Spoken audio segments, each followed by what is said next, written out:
हरि।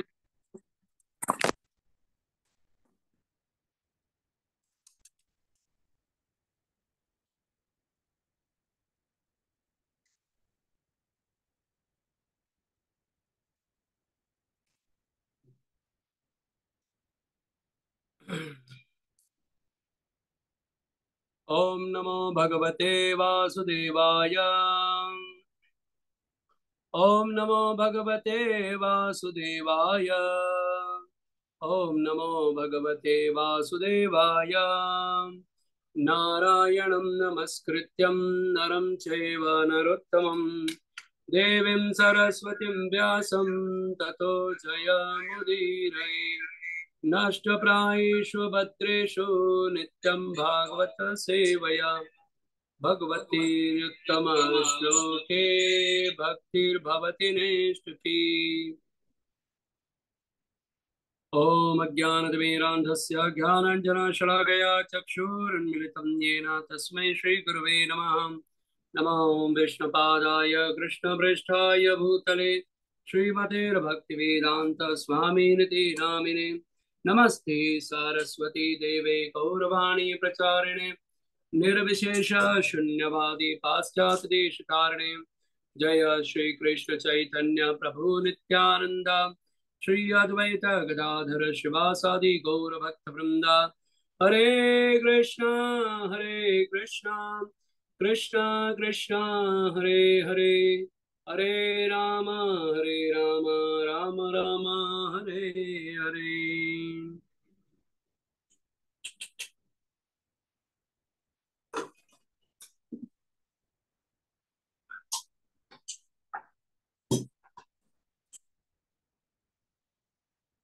हरे कृष्ण। सभी भक्तों का हम हार्दिक स्वागत करते हैं। आज हम लोग पंचांग के विषय में समझेंगे। पंचांग क्या है, कैसा है, इस विषय में अच्छे से आज हम लोग उसको यूज करेंगे। तो पंचांग क्या है? पार्थ प्रभु, मैं आपको एक पीडीएफ भेज रहा हूँ। आप ग्रुप में शेयर कर सकते हैं। और हमने पिछले बार उसको यूज किया था, और मैं अपने ग्रुप में भी भेजता हूँ।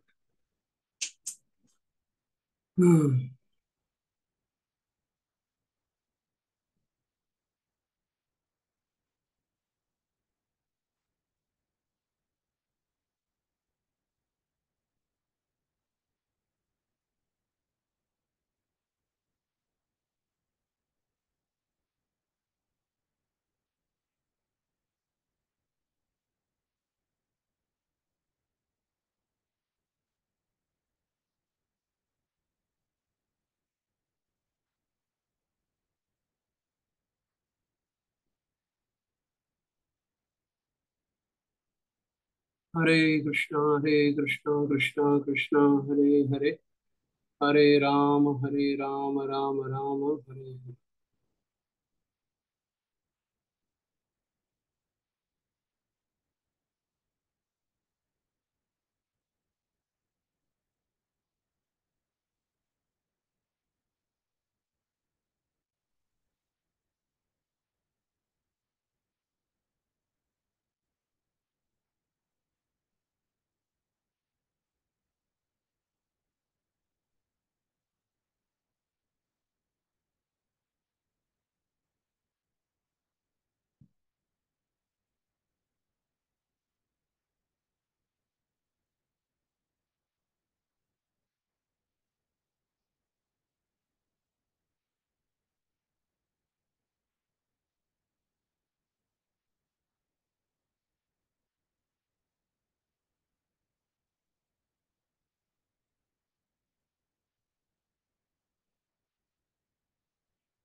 ओके, पता नहीं ये कैसे जाएगा।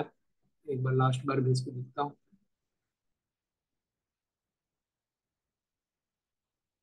वैसे ही जाए।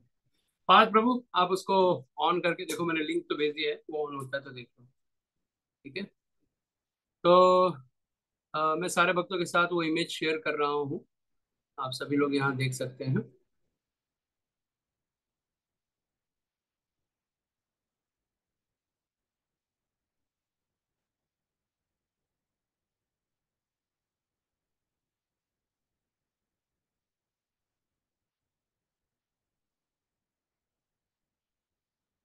हम्म।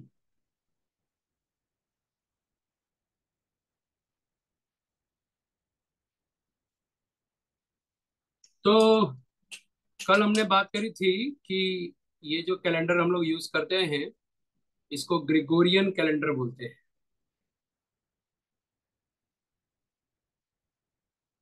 ठीक है?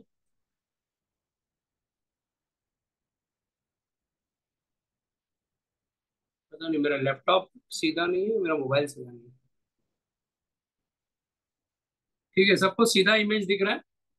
थोड़ा सा तिरछा दिख रहा है मुझे। ये प्रभु सीधा है। सीधा है। अच्छा अच्छा। ठीक है। तो प्रभु उसमें पंचांग में जाइए, येलो कलर के सारे दिखेंगे आपको। पार्थ प्रभु, पंचांग देखो, वार करके लिखा है टॉपिक आगे आगे।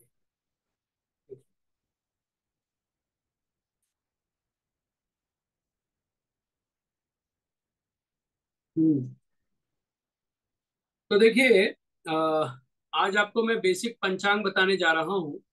अगर आपको ये पंचांग समझ में आ जाएगा तो आपको बेसिक एस्ट्रोलॉजी भी आ जाएगी। तो पंचांग क्या होता है, इसको आप पहले यहाँ पर देख सकते हैं। पहले जो सबसे पहला है, जो कैलेंडर होता है हम लोग जो यूज करते हैं, इसको हम लोग ग्रिगोरियन कैलेंडर बोलते हैं। इसके विषय में मैंने शायद आप लोगों को बताया था पहले। आप लोगों को याद है ग्रिगोरियन कैलेंडर के बारे यस। में बताया मैंने? यस। ठीक है। किसी को नहीं समझ में आया तो बोलो, वापस बताता हूँ, कोई प्रॉब्लम नहीं मुझे बताने में। हम्म। सबको पता है ग्रिगोरियन कैलेंडर किसको कहते हैं? जी प्रभु।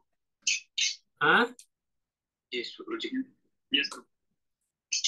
क्या यस मतलब, मैं समझा नहीं। जी प्रभु, मतलब ग्रेगोरियन कैलेंडर के बारे में बताया।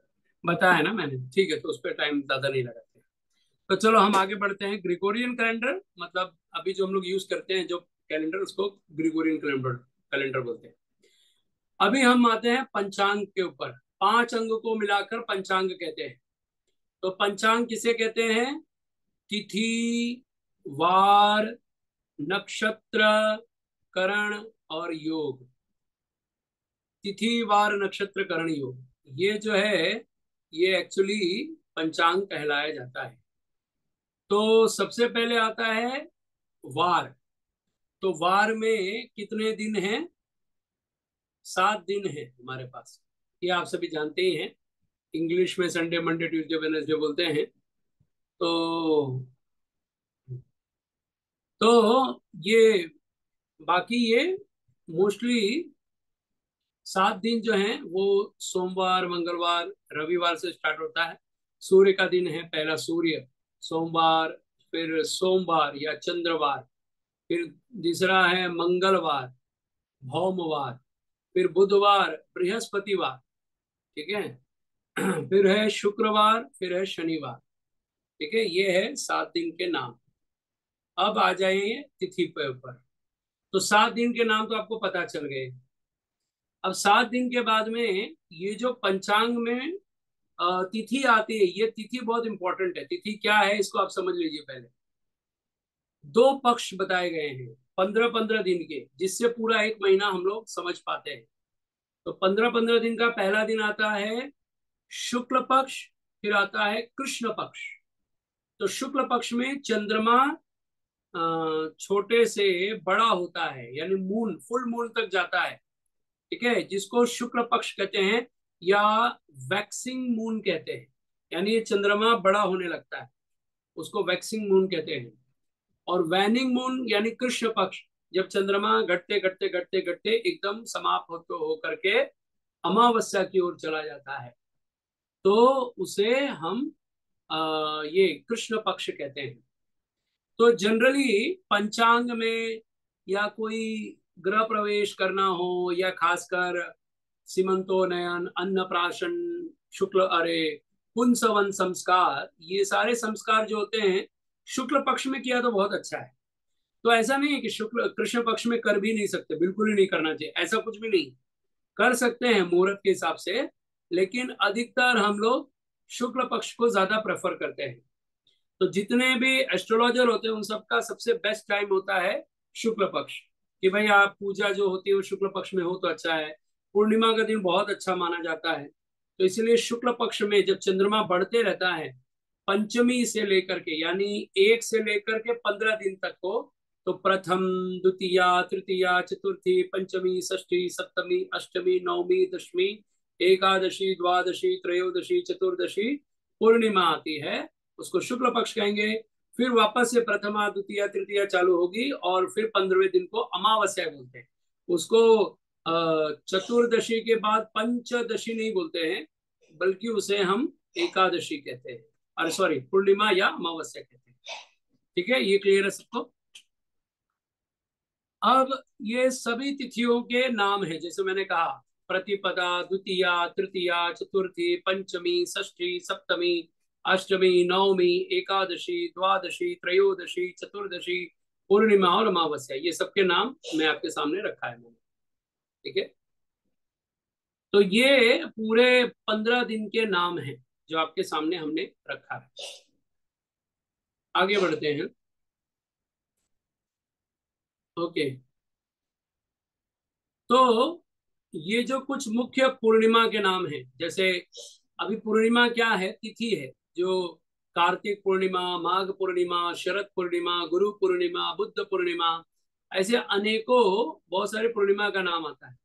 ऐसे अमावस्याओं के नाम भी हैं, भौमवती अमावस्या, मौनी अमावस्या, शनि अमावस्या, हरियाली अमावस्या, दीपावली को भी अमावस्या में ही आती है। सोमवती अमावस्या बहुत फेमस है, जिनको बच्चे वगैरह नहीं होते कहते हैं कि सोमवती अमावस्या में वृंदावन में जा करके वहां के ब्रजवासियों से स्नान करवा के मिट्टी लेप करके कोई वृंदावन में नहाता है सोमवती अमावस्या को, तो उस दिन उसको बोलते हैं कि पुत्र पुत्र की प्राप्ति हो जाती है, ऐसा बहुत लोगों का कहना है।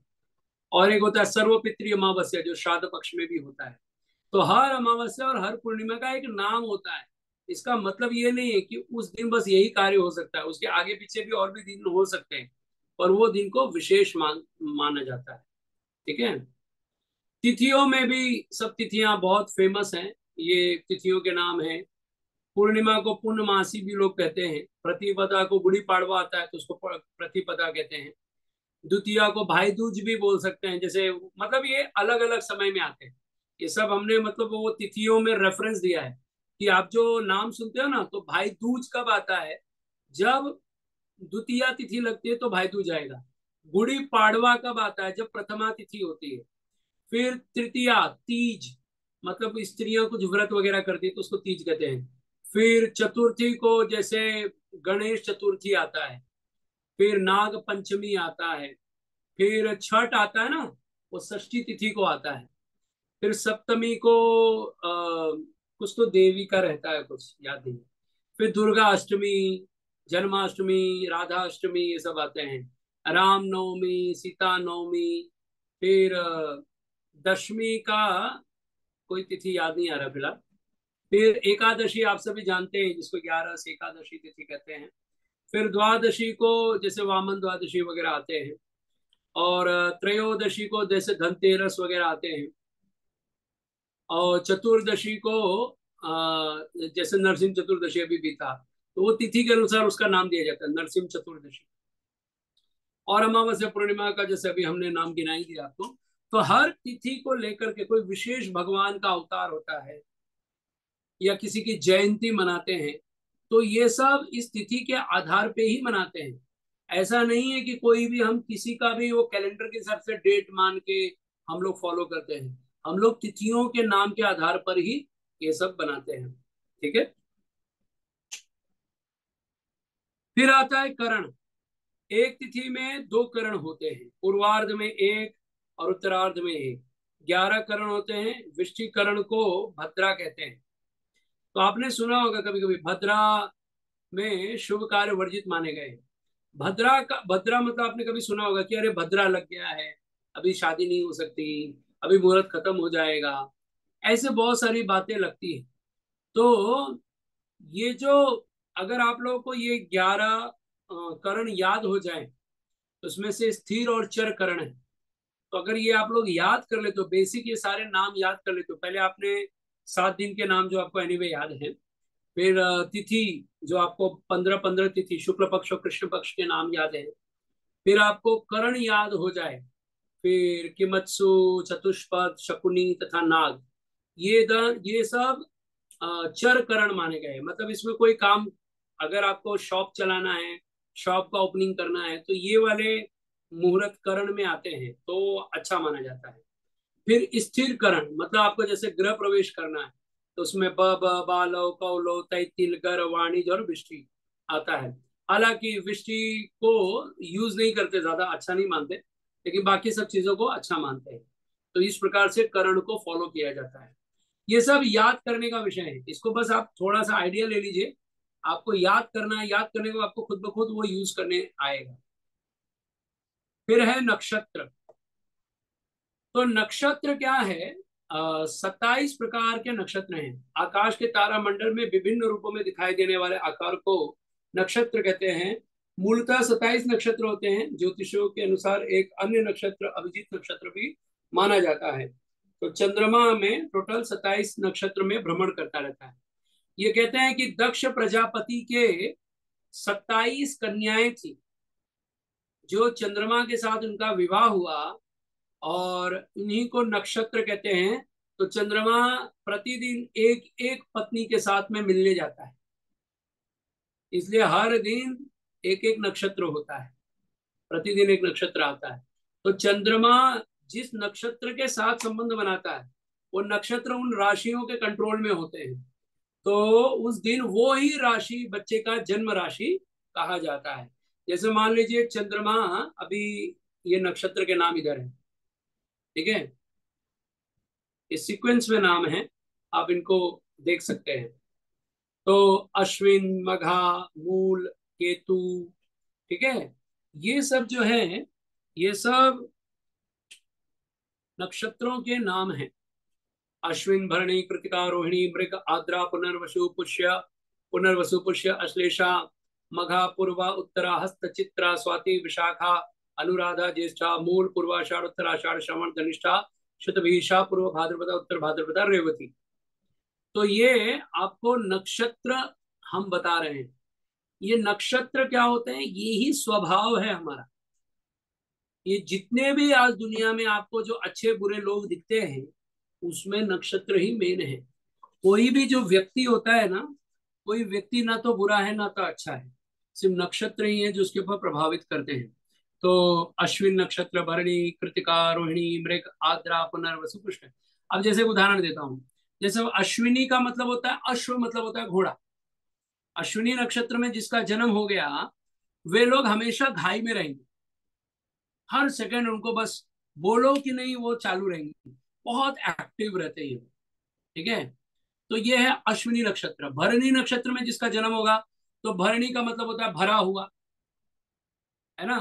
तो जो भरणी नक्षत्र में जन्म लेगा, ये लोग बहुत पैसा इनके पास रहता है। ये अगर इसमें लड़की का जन्म हो जाए तो कहते हैं वो साक्षात लक्ष्मी। भरणी नक्षत्र, पूर्व फाल्गुनी, पूर्वाषाढ़, इसमें जन्म हो जाए तो कहते हैं कि वो साक्षात लक्ष्मी आएंगे। फिर कृतिका नक्षत्र मतलब क्रिएटिविटी उसमें अंदर बहुत होगी, कृतिका से क्रिएटिविटी आप समझ लीजिए। फिर रोहिणी, ये तो भगवान श्री कृष्ण का नक्षत्र है। मृगशिरा, ये मंगल के नक्षत्र में आता है। मृगशिरा, चित्रा, धनिष्ठा, ये लोग बहुत पावरफुल नक्षत्र माने जाते हैं। इसमें मतलब बहुत गर्म दिमाग चलता है, तो कुछ अच्छे कार्य करने के लिए भी होते हैं, लेकिन कुछ कार्य नहीं भी करने होते। फिर आद्रा, स्वाति, शतविशा, ये सब नक्षत्र बहुत अच्छे भी नहीं माने गए, क्योंकि राहु के नक्षत्र में आते हैं। फिर पुनर्वसु, ये भगवान राम का जन्म नक्षत्र है। पुष्य नक्षत्र, ये बहुत अच्छा होता है बच्चों को, जो हमने स्वर्ण प्राशन के बारे में बात किया था, तो यही नक्षत्र है पुष्य नक्षत्र, उसमें ही उनको पिलाया जाता है। फिर आता है अश्लेषा नक्षत्र। अश्लेषा मतलब जिसको लड़ाई उड़ाई करना हो, उसका अश्लेषा नक्षत्र बहुत अच्छा होता है। और पहले के राजा महाराजा अश्लेषा नक्षत्र में युद्ध करने जाते थे। पर एक बात और बताऊं, अश्लेषा नक्षत्र में जन्म होने वाला, अश्लेषा, और फिर ज्येष्ठा, फिर रेवती, अश्विन, मघा, मूल, ये सब जो नक्षत्र होते हैं इसी को मूल नक्षत्र कहते हैं। इसमें जब किसी का जन्म होता है, तो देखो ऊपर के जो तीन नक्षत्र है लाइन से, अश्विनी, मघा और मूल, ठीक है, केतु वाले जो देखो केतु के लाइन में लिखे हुए हैं, ये जो तीन नक्षत्र हैं, इसी में अगर बच्चे का जन्म हुआ तो उसका मूल शांति करना पड़ता है। उसमें देखो एक मूल नक्षत्र का नाम भी है। लेकिन अश्विन, मघा, मूल, ये केतु, और बुध का जो है अश्लेषा, ज्येष्ठा, रेवती, ये बुध का और केतु का, ये जो छह नक्षत्र हैं, इसी के नक्षत्र के कारण ही इनका शांति करना पड़ता है, बहुत जरूरी होता है, वरना ये लोग बहुत एग्रेसिव नेचर के होते हैं ये बच्चे। ये लोग मतलब किसी के कंट्रोल में नहीं होते, खासकर अश्लेषा, ज्येष्ठा और मघा और मूल, ये बहुत डेंजरस है। मतलब अश्विन को छोड़ के दो इधर, और रेवती को छोड़ के दो इधर, अश्लेषा और ज्येष्ठा, ये चार ऐसे नक्षत्र होते हैं जो बहुत हैवी होते हैं। ऐसे बच्चे जो होते हैं, इनका जन्म से ये बहुत शक्तिशाली होते हैं, इनका भविष्य भी बहुत उत्तम होता है। और सिमिलर केस में ये लोग बहुत डेंजरस भी होते हैं सोसाइटी के लिए। इनको मतलब मरण मारण काटन, युद्ध, लड़ाई झगड़ा, कुछ भी करना हो तो ये उसके लिए सक्षम है। और साथ में ये कोई भी काम करते हैं तो उसको डट के करते हैं। तो वही इनका बेनिफिट भी यही है कि कोई काम लेंगे तो पूरा भी करके देंगे, अगर ये अच्छे स्वभाव में रहेंगे तो। और अगर ये बुरे स्वभाव में रहे तो हमेशा प्लानिंग करना, लड़ाई करना, युद्ध करना, बम फोड़ना, ये वो, ये सब ये कर सकते हैं। तो इनको जैसा ट्रेनिंग मिलेगा ये वैसे कंट्रोल में आते हैं ऐसे बच्चे। इनका बहुत बड़ा स्वभाव है, इसका एक एक नक्षत्र के बारे में पूरा डिटेलिंग आप खुद गूगल भी कर सकते हैं। सिर्फ अश्विनी नक्षत्र लिखिए तो आपको ऑटोमेटिक उसके बारे में सारा डिटेल बताएगा, जो अभी गूगल में अभी काफी क्लियर आता है। मतलब पहले कुछ भी आता था, अभी बहुत क्लियर आता है कि हाँ उसका जो स्वभाव है वो एक्चुअली लिखा हुआ सही आता है। तो ऐसे बहुत सारे नक्षत्र हैं, उनके बारे में आप गूगल करेंगे आपको समझ में आएगा। फिर होता है योग। योग क्या है? सूर्य चंद्र की विशेष दूरियों की स्थितियों को योग कहते हैं। तो योग भी 27 प्रकार के होते हैं। ये योग में विश्वकुंभ, ये सब, प्रीति, आयुष्मान, सौभाग्य, शोभन, अतिगंड, सुकर्मा, धृति, शूल, गंड, वृद्धि, ध्रुव, व्याघात, हर्षण, वज्र, सिद्धि, व्यतिपात, परियान, परिद, शिव, सिद्ध, साध्य, शुभ, शुक्ल, ब्रह्मा, इंद्र और वैद्रित। तो ये सब योग कहा जाता है। बोलते हैं ना कौन से योग में इसका जन्म हो गया, इसका योग सही नहीं लग रहा है। योग मतलब होता है जुड़ना। तो सूर्य और चंद्रमा का जो दूरी होता है पृथ्वी पर, उसका दूरियां कितना बैठ रहा है, तो वो हमारे लिए आज अच्छा है या बुरा है, उसका एक स्टडी है।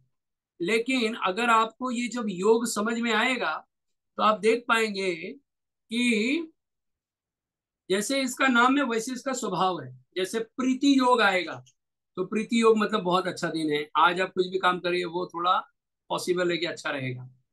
फिर आयुष्मान, ये भी अच्छा है, मतलब उस दिन आपका ग्रोथ होगा। सौभाग्य योग आया तो कहना ही क्या। शोभन मतलब शुभ आएगा। पर अति गंड आ गया मतलब थोड़ा ठीक नहीं रहेगा आज। फिर सुकर्मा योग, सुकर्मा मतलब जो अच्छे कोई भी आप काम कर रहे हो तो वो सफल हो जाएगा, सुकर्मा। फिर धृति मतलब धरती का ही नाम है, तो ये भी अच्छा माना जाता है। पर शूल अगेन अच्छा नहीं रहता, शूल मतलब सूली बोलते नहीं हम लोग, तो शूल, गंड, ये सब नहीं है। पर वृद्धि योग अच्छा है, ध्रुव योग अच्छा है। व्याघात कहीं कहीं अच्छा रहता है, कहीं नहीं। व्याघात का मतलब जैसे घात मारना, तो व्याघात मतलब ज्यादा हो गया।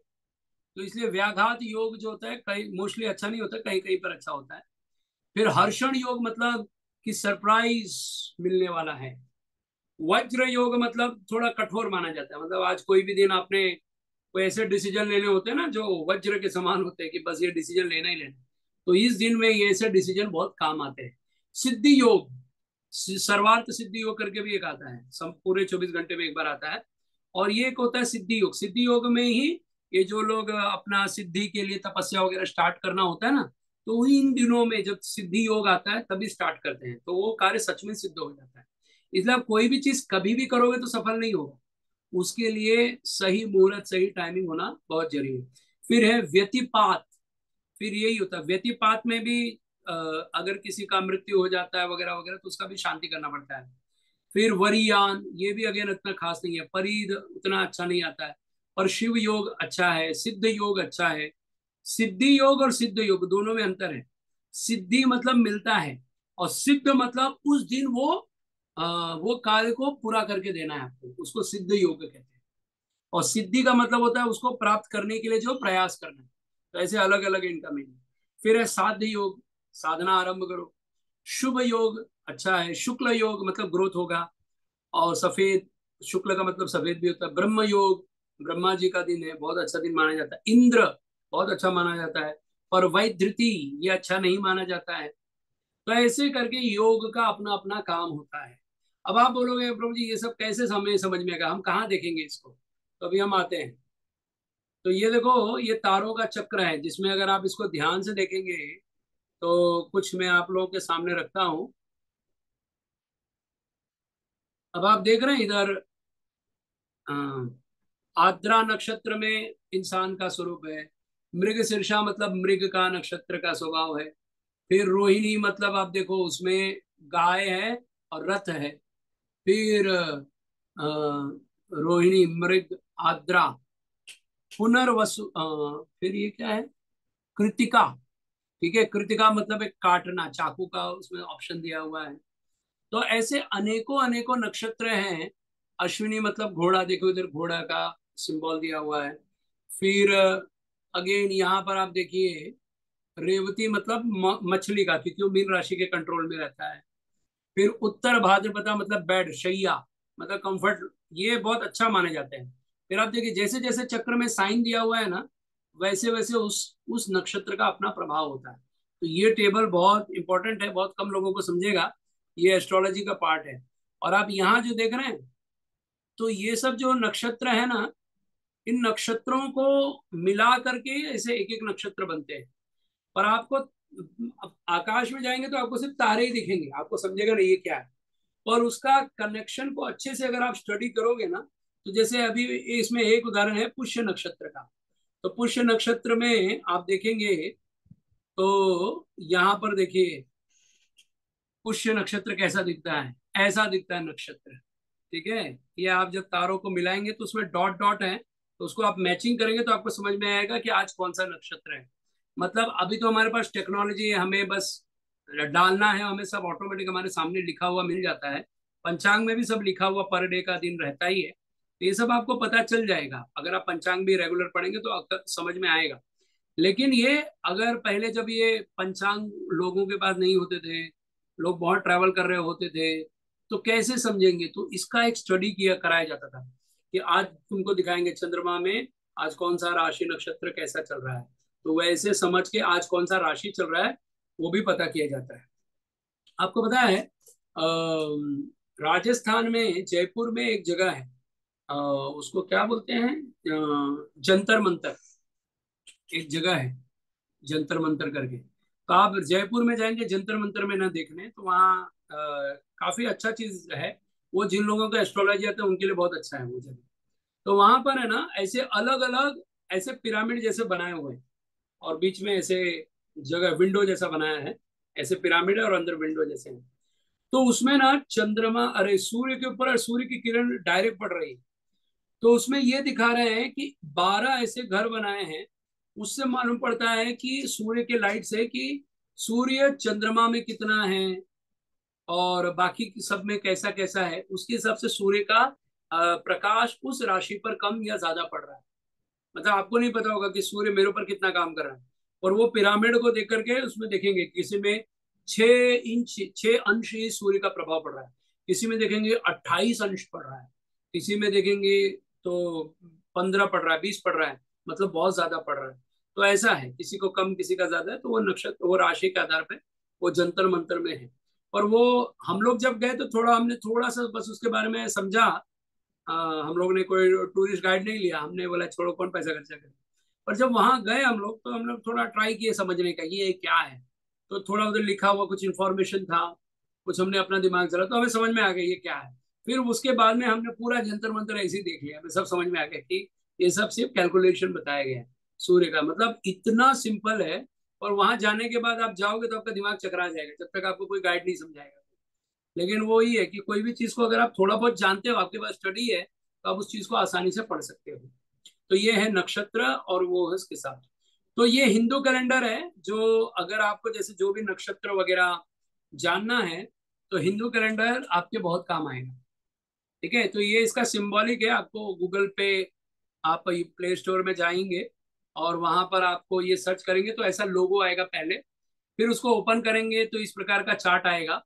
और उसमें अगर आप पंचांग को क्लिक करेंगे, तो उसमें ये देखिए सब आपको मिलेगा इसमें। तो इसमें आता है तृतीया, कृष्ण पक्ष, मूल नक्षत्र, शिव योग, सिद्धि योग, बिष्टि भद्र भाव, और रविवार का दिन, फिर कौन सा महीना है, ये सब आप स्टडी कर सकते हो।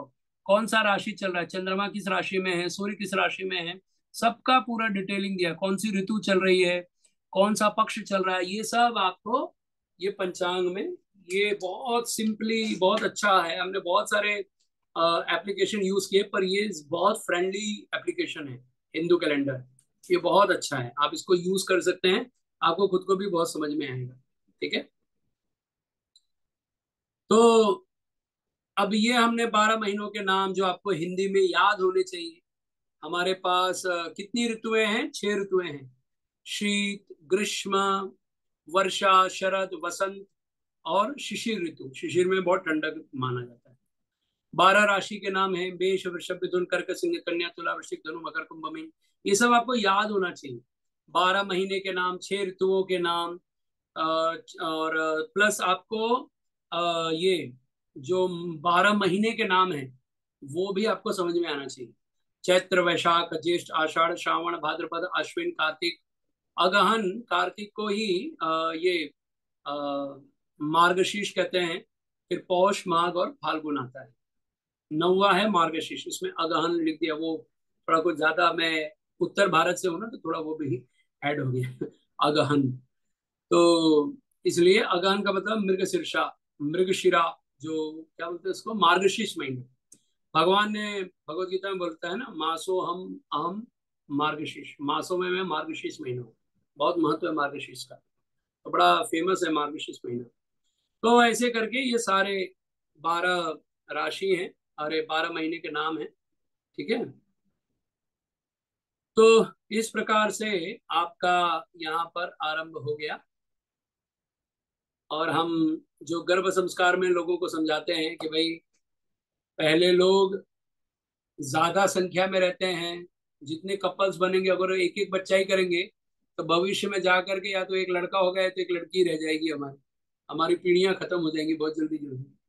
इसलिए बेटर है कि हम लोग को बच्चों को जन्म देना, उनको संस्कार देना, उनको ये सारी चीजें समझाना, ये सब अति आवश्यक है। ठीक है, इन सब से संबंधित किसी का कोई प्रश्न है तो हम ले सकते हैं। हरे कृष्ण प्रभु। यस। तो आपने बताया था अभी जैसे नक्षत्र की बात करें, हाँ, तो ये आपकी आवाज बहुत दूर से आ रही है, और नजदीक आ जाइए। हाँ। हरे कृष्ण प्रभु। हाँ। तो आपने बताया था कि चंद्रमा नक्षत्र के साथ संबंध बनाता है, तो फिर उसके बाद उसका ग्रह का स्वामी होता है, वो क्या चीज है? जैसे वो संबंध, मतलब वो अपनी की वाइफ के संबंध साथ मतलब संबंध होता है बनाती कि है। आज के दिन वो उसके साथ जुड़ जाए। तो आज के समय में अभी जिसका टाइम चल रहा है, अभी चंद्रमा इस राशि के साथ आया है, तो आज का दिन वही माना जाएगा। हमारा जो पृथ्वी होता है ना, चंद्रमा पूरा दिन में वो फटाफट घूम करके एक राशि 2 दिन में एक राशि कंप्लीट कर लेता है। तो आज एक नक्षत्र, कल एक नक्षत्र, परसों एक नक्षत्र, ऐसे 2 ढाई दिन में 2 3 नक्षत्र में वो घूम जाता है। तो जिस दिन वो एक नक्षत्र के पास चला जाएगा, तो जो पृथ्वी का जो उस समय में जो लोग जन्म लेते हैं, उनके अंदर वैसा ही स्वभाव होगा, क्योंकि उसकी किरणें वैसी पड़ रही हैं। तो जो बच्चा अभी जन्म लेगा, चंद्रमा की दृष्टि चल, भले वो दिन में जन्म ले, फिर उसकी किरणें उसके ऊपर वैसे ही पड़ती हैं, तो उसका स्वभाव वैसा बन जाता है। उसका माइंडसेट वैसा होता है। क्यों हम लोग इतने वैरायटी के लोग देखते हैं? हम लोग सबको एक ही जैसा पैटर्न बनाने का अगर कोशिश करेंगे तो पॉसिबल ही नहीं है। भगवान ने बनाया ही नहीं है ऐसा। सबके अंदर 12 राशि रखा है, 12 राशि में भी 27 नक्षत्र रखा है। और 27 नक्षत्र के अंदर भी आप देखेंगे तो चार चार चरण होते हैं। तो मतलब टोटल होता है 108। 27 नक्षत्र और 12 राशियां, ऐसे आप देखिए इनको। तो एक एक राशि 30-30 अंश का होता है। अभी ये काफी डिटेल चले जाएंगे, पर इतना कुछ बड़ा नहीं। अगर आप पढ़ेंगे स्टडी करेंगे तो हो जाएगा, बहुत कुछ भी बड़ा नहीं। आप सिर्फ उसको याद करना है। अभी आप नहीं सुने हो कभी तो आपको बहुत ऊपर से जा रहा होगा कि ये अंश क्या बोल रहे हैं, तो ये सब नहीं समझेगा। बस आप उसको पढ़िए, याद करिए, आपको ऑटोमेटिक सब कुछ सामने खुल जाएगा। ये देखिए, भगवान ने ना बीज दिया है, और उसको जब आप जमीन में डालेंगे ना तो ही वो उगेगा, तो ही इससे फल निकलेगा। वरना वो बीज तो है, पर आप उसको सोचोगे कहाँ दीवार पे मारू क्या, कुछ काम नहीं होगा। चलो खा लूं क्या, वो भी कुछ काम नहीं होगा। फिर इसको कूट दूं पीस दूं तो भी कुछ काम नहीं करेगा। बस उसका एक ही काम है, जमीन में डाल दो, पानी डाल दो, ऑटोमेटिक वो खुद ब खुद उससे काम हो जाएगा। इतना सा बीज इतना बड़ा पेड़ जमा हो जाता है, सोचो क्या सृष्टि है भगवान की। तो ऐसे ही ये जो ग्रह नक्षत्र है ना, ये सब सब सामने है, कैलकुलेशन है ये। इनको समझ जाओगे तो आप बहुत कुछ चीजें समझ जाओगे। आप पूरे भगवान का जो लॉजिक है ना, इसका काफी लॉजिक आपको समझ में आने लग जाएगा, सिर्फ ये ग्रह नक्षत्र को देखने से, समझने से। तो ये सिर्फ इसलिए है जानकारी के लिए कि आपको ये राशियों के बारे में पता हो, हमारा वैदिक पंचांग के बारे में पता हो। ये वैदिक पंचांग आपको पता होगा तो हमारा जो तिथि वार एकादशी द्वादशी आती है, एटलीस्ट आपको पता होगा। अभी आजकल हम, अब तो धीरे धीरे मैसेजेस आते हैं, तो अभी एप्लीकेशन भी आ गए हैं कि भाई एकादशी कब है वगैरह, हम पता कर सकते हैं। पर बिना एप्लीकेशन के और बिना उसके भी आप पता कर सकते हो। तो ये ऐसा नहीं, एप्लीकेशन तो अब बना है, पर ये सब चीजें पहले से बनी हुई। तो हमारा कैलकुलेशन अगर हमें आता है, हमें पता होगा, तो इसलिए कहते हैं ना, खुद का एजुकेशन है तो हम कोई भी काम कर सकते हैं। तो ये वो एजुकेशन है जो सबको बेसिकली आता ही रहेगा, और आएगा तो उनको जीवन में कोई समस्या नहीं होगी। वो अपना डिसीजन ले सकते हैं, क्योंकि हर बार आप ब्राह्मण से पूछने जाओ, हर बार आप लोगों से पता करो, फिर कोई कुछ भी बोल देता है, हम लोग मान लेते हैं, क्योंकि हमें खुद को भी कुछ पता खास होता नहीं है। तो वो सब की जरूरत नहीं बचेगी हमारे। बस इसके लिए ये पंचांग समझना चाहिए। यस। जैसे मेरे जो सन है 3.5 साल का, तो क्या इसकी मैंने कुंडली बनवाई थी, तो एक पंडित जी से मतलब वो देख रहे थे तो बता रहे थे कि 7-8 साल के बाद मतलब इसकी एक पूजा, मतलब शिव जी की बताई थी उन्होंने पूजा, सहस्त्र जैसे बोलते हैं राजस्थान में, सहस्त्र करवानी पड़ेगा आपको, तो क्योंकि उस टाइम पर बच्चा थोड़ा बीमार पड़ सकता है, तो उसके लिए आपको ये, तो ये चीज सही है, ऐसे कराना चाहिए क्या है ये चीज, मतलब यही फिर जैसे वो कह रहे 7-8 साल बाद जैसे सस्ती कराइए क्या श्रावण मास में, तो बच्चा क्या बीमार थोड़ा ज्यादा रहेगा उस 7-8 साल के बाद, तो उस चीज को कम करने के लिए, हटाने के लिए। हाँ, तो जो भी विधि है अगर आप उसको करते हो तो बहुत फर्क पड़ता है, नहीं तो हेल्थ इश्यूज होते हैं। अभी हमने देखा कितने सारे लोग भक्ति करते हैं, उनको भी बहुत हेल्थ इश्यूज होता है। तो ग्रहों की शांति वगैरह करने से उनको काफी फर्क पड़ता है। तो बहुत लोगों को हुआ है, क्योंकि लोग शुद्ध भक्ति नहीं कर रहे हैं, तो बेसिकली उनको ये सब सारी चीजें प्रभावित करेंगी।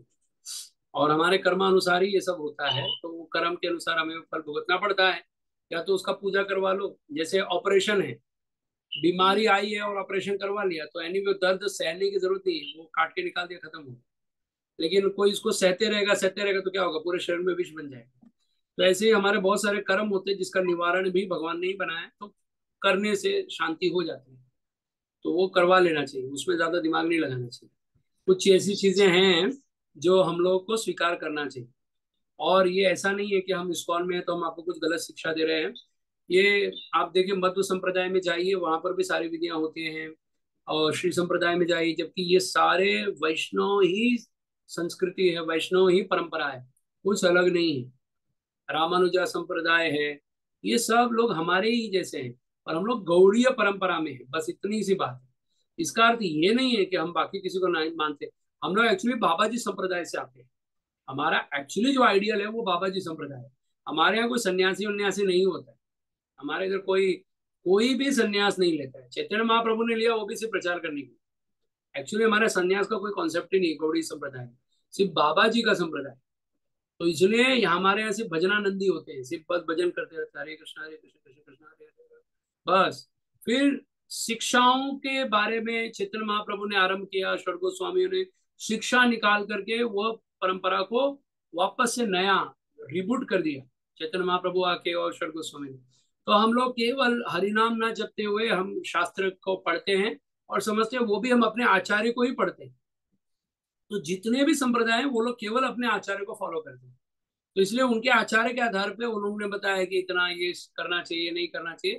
तो वैसे हमारे गौड़ीय परंपरा में भी कुछ तो श्राद्ध के बारे में, कुछ ग्रह नक्षत्र के बारे में बताया है।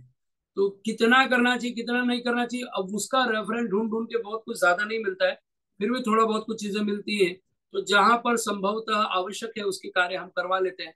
जो हमारे जो हमारे संप्रदाय के विरुद्ध है, हम उसमें नहीं जाते, हम उन सब चीज में नहीं इन्वॉल्व होते। तो ऐसी कुछ चीजें हैं जो ग्रह नक्षत्र हैं जो हम पर प्रभावित करते हैं, तो उसका कार्य करवाना चाहिए।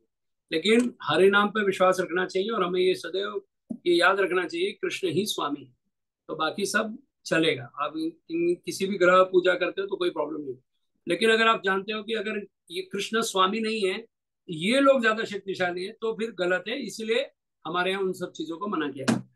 बस इतनी सी बात है, तो करवा लेना चाहिए शांति।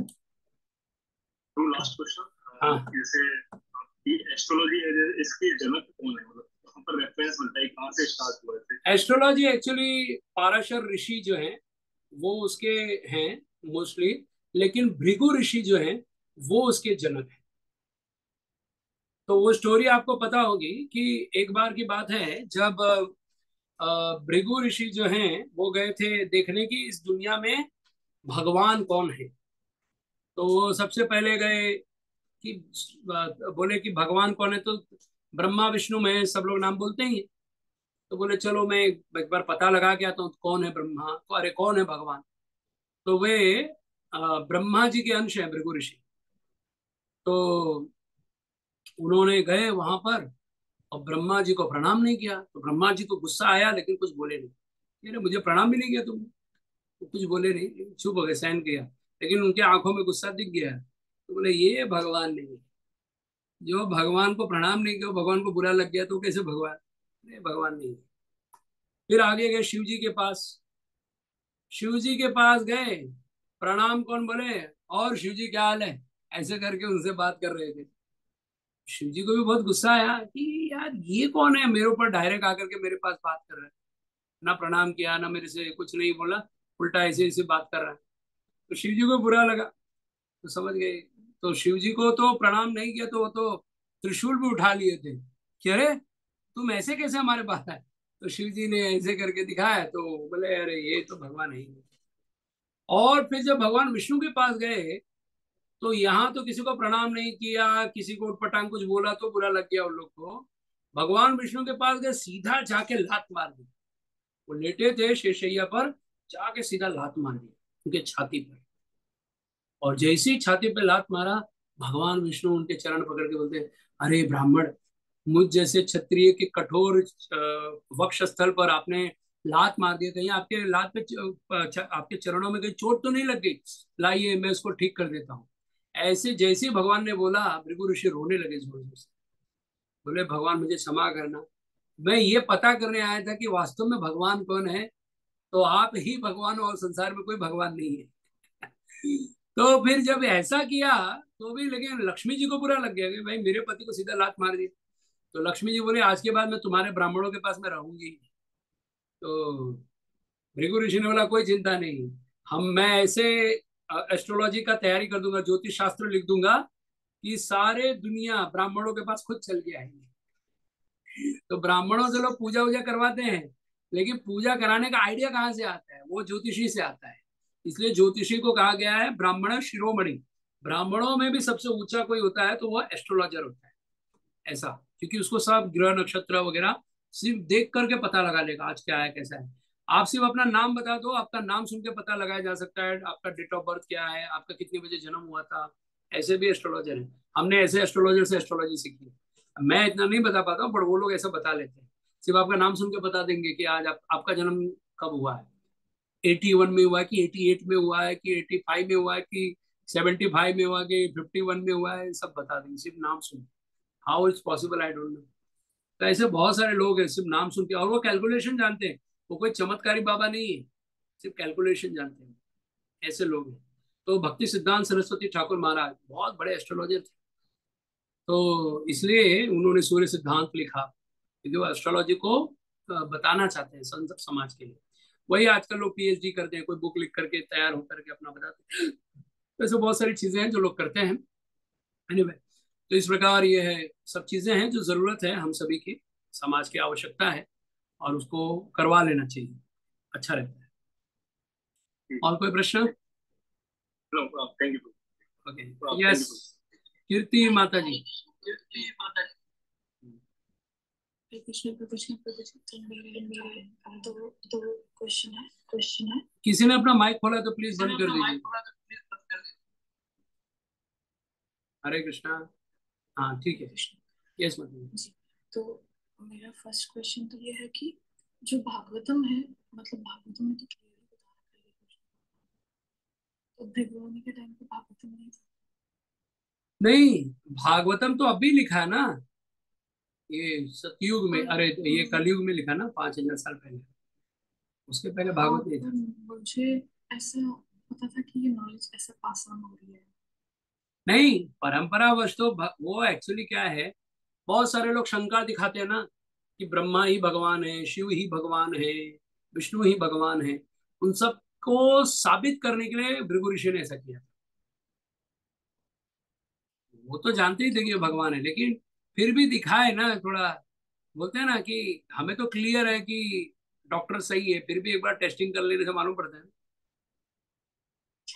मेरा सेकंड क्वेश्चन है कि ये जो आपने जंतर मंतर का बताया, तो ये जिन जो शिल्पकारों ने बनाया होगा, मतलब उनका नॉलेज भी बहुत जबरदस्त रहा होगा, तभी उन्होंने वो बनाया।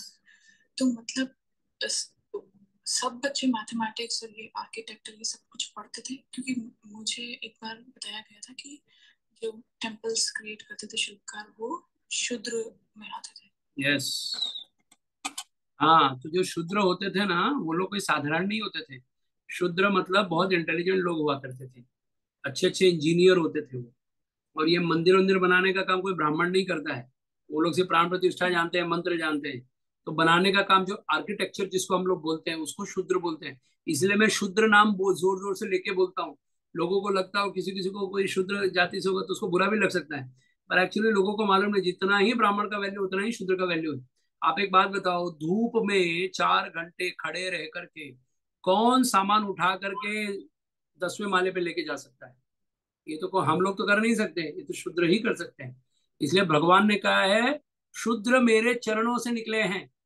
और हम भगवान के श्री चरणों की ही तो बातें दिन रात करते रहते हैं। जो शूद्र होते हैं वो एक्चुअली भगवान के चरण ही हैं, वही शक्ति है। उनके बिना संसार नहीं है, हर किसी के बिना संसार नहीं, ब्राह्मण के बिना नहीं, शूद्र के बिना नहीं, क्षत्रिय के बिना नहीं, वैश्य के बिना नहीं, सबकी जरूरत है। और ये भगवान के शरीर से प्रकट हुए हैं, इसलिए इनके अंदर वो थोड़े थोड़े अंश गुण होते हैं। इसलिए हम लोग कहते हैं ना कि आप जिस समाज में आपका जन्म हुआ है, आपको उसी में विवाह करना चाहिए। तो हम लोगों ने मूवीज देख ली है, फिर हम लोगों ने फॉरेनर्स को देख लिया है। उन लोगों को शुद्र से भी गया गुजरा मानते हैं। क्यों मानते हैं? इसलिए मानते हैं क्योंकि इनके पास में कोई कॉन्सेप्ट ही नहीं है। इनको बस ये लगता है जो लड़की अच्छी लगी शादी कर लो, नहीं अच्छी लगी डाइवोर्स दे दो। तो ये तो कितनी थर्ड क्लास मेंटेलिटी है ना। और हमारी मेंटेलिटी मेंटेलिटी इतनी ऊपर है कि एक पहले तो कुंडली मिलाएंगे, देखेंगे उसके, उसका कोई बायोडाटा नहीं मांगा, सिर्फ बोला बस कुंडली लाओ, कुंडली देख के पता कर देंगे अरे ये ऐसी लड़की है वैसी लड़की है। और प्लस उसको अपने ही परिवार में जन्म अरे विवाह करवाते हैं, क्योंकि ब्राह्मण की लड़की आएगी तो ब्राह्मण जैसे गुण उसमें भी रहेंगे। एटलीस्ट उसने अपने माता पिता को तो देखा ही है ना, तो नॉनवेज नहीं खाना है, वो लोग को ये अंडा मुर्गी नहीं खाना है, तो उनको पहले से पता है ये सब चीजें। तो उनके अंदर वो गुण होते हैं कि वो पहले से ही सात्विक गुण में रहते हैं। तो वो अगर किसी ब्राह्मण से विवाह करेगी तो उसके घर में वही ब्राह्मणत्व तो और बढ़ेगा। क्षत्रिय में मार काट खून खराबा होता है। अभी कोई ब्राह्मण की लड़की क्षत्रिय के घर में चली जाए तो पागल हो जाएगी, अरे ये मुझे कहाँ छोड़ दिया इन लोगों ने। तो फिर वहां पे तो हमेशा ये बात होता, मैं गया था उसको ऐसा किया, मैंने उसका तलवार से उसका गला काट दिया, उसका हाथ काट दिया। अभी कोई ब्राह्मण की लड़की सुन ही नहीं सकती, वैश्य की लड़की भी नहीं सुन सकती। तो उन लोगों के लिए वैसा फैमिली होता था। फिर ब्राह्मण, फिर क्षत्रिय, फिर वैश्य। और आप भागवतम पढ़िए ना, खोल खोल के बोला है। देवयानी का और शर्मिष्ठा का जब लड़ाई हुआ है, तो सुखदेव गोस्वामी से परीक्षित महाराज पूछते, फिर से किसी ने माइक खोल दिया।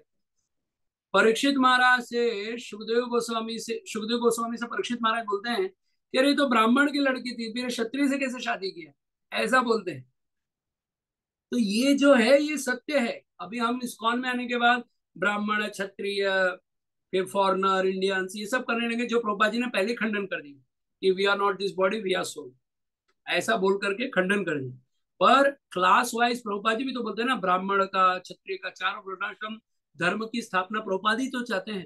तो प्रभुपाद जी वर्णाश्रम धर्म का मतलब क्या, ब्राह्मण भी होने चाहिए, क्षत्रिय भी होने चाहिए, वैश्य भी होने चाहिए, शूद्र भी होना चाहिए, ब्रह्मचार्य होना चाहिए, गृहस्थ होना चाहिए, संन्यास होना चाहिए, वानप्रस्थी होना चाहिए। ये प्रभुपाद का मूड है। तो हमको ये सबको समझना होगा। केवल एक विषय को प्रभुपाद जी ने हमें कुछ काम दिया, उन्होंने कहा 50% मैंने काम किया, 50% आप लोग करो।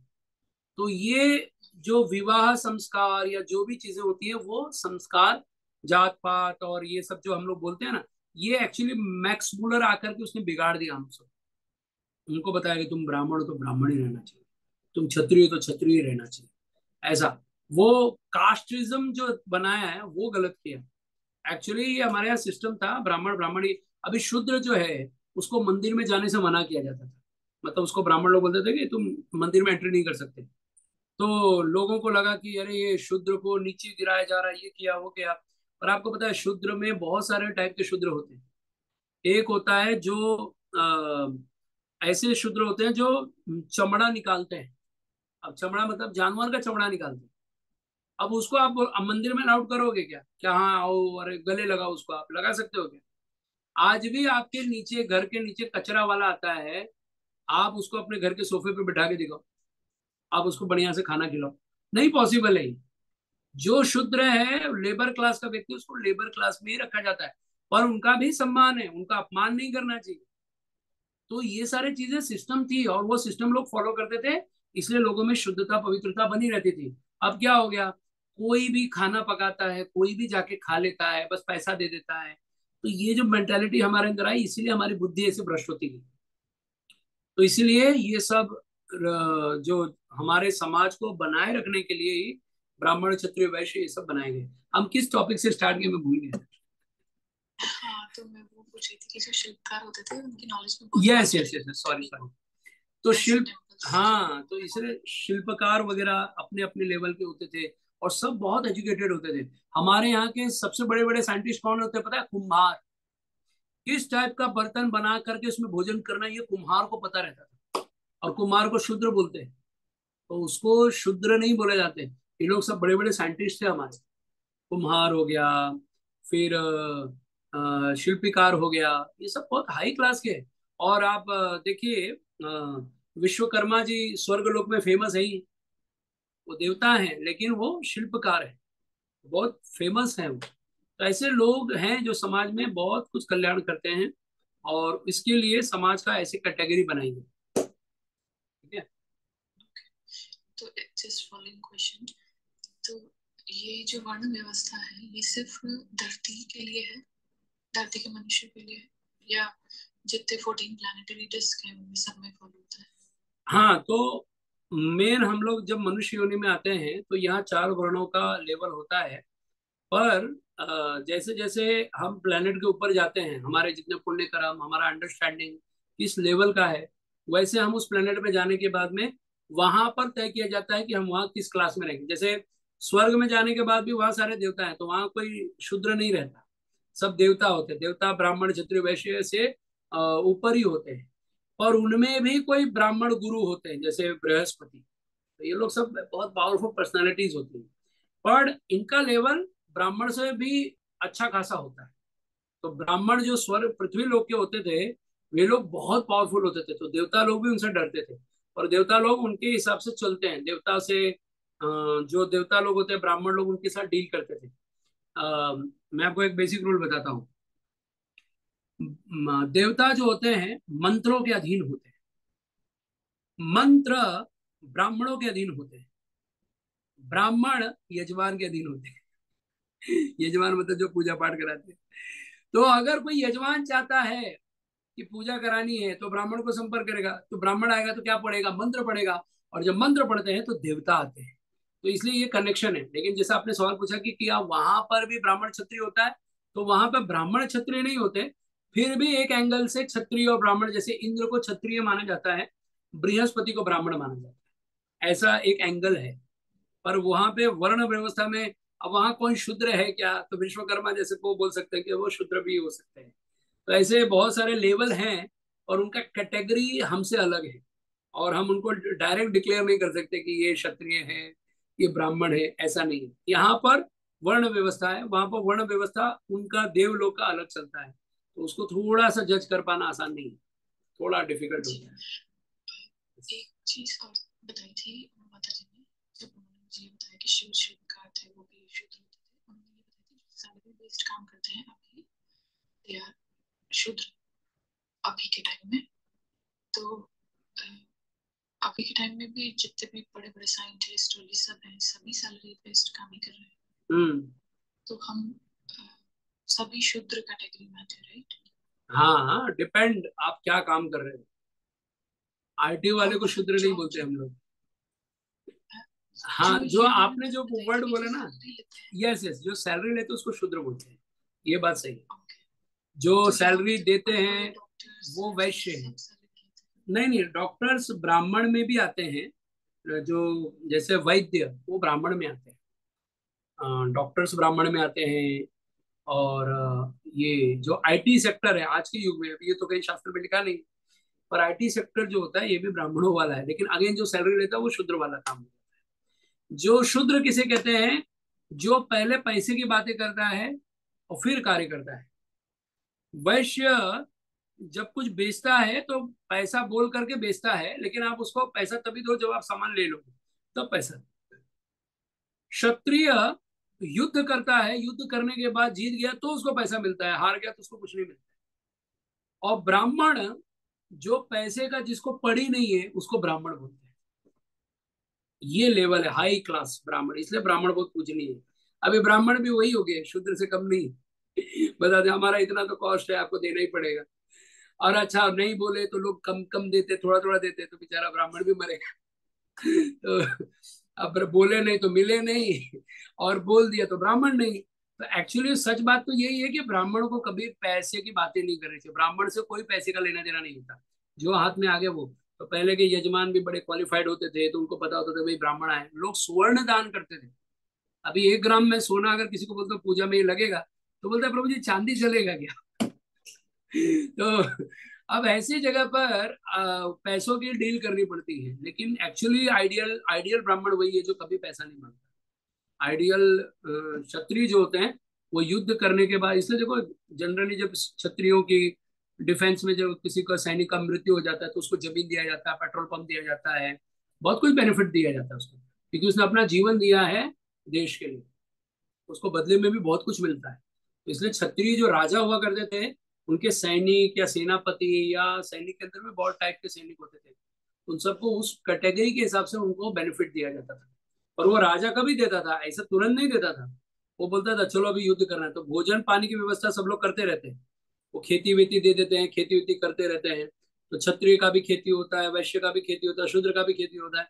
ये सब लोग इकट्ठा करके ब्राह्मण को देते हैं, और ब्राह्मण उन सबको फिर से बांट देता है। तो यही चेंज चलता था हमारे समय में। इसलिए हम लोग के पास इतना पैसा, इतना धन ऐश्वर्य रहता था, हमारे कमी किसी चीज की थी नहीं, हम कभी किसी के ऊपर डिपेंड नहीं थे।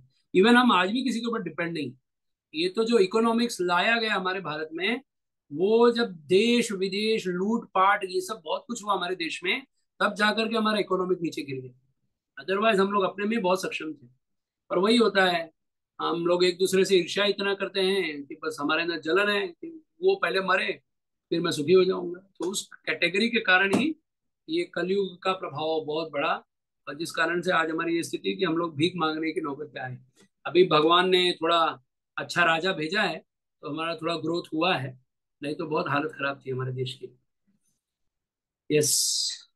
Just one last question. Sorry, yes मैं मतलब। टाइम डिफरेंस के लिए। हम्म।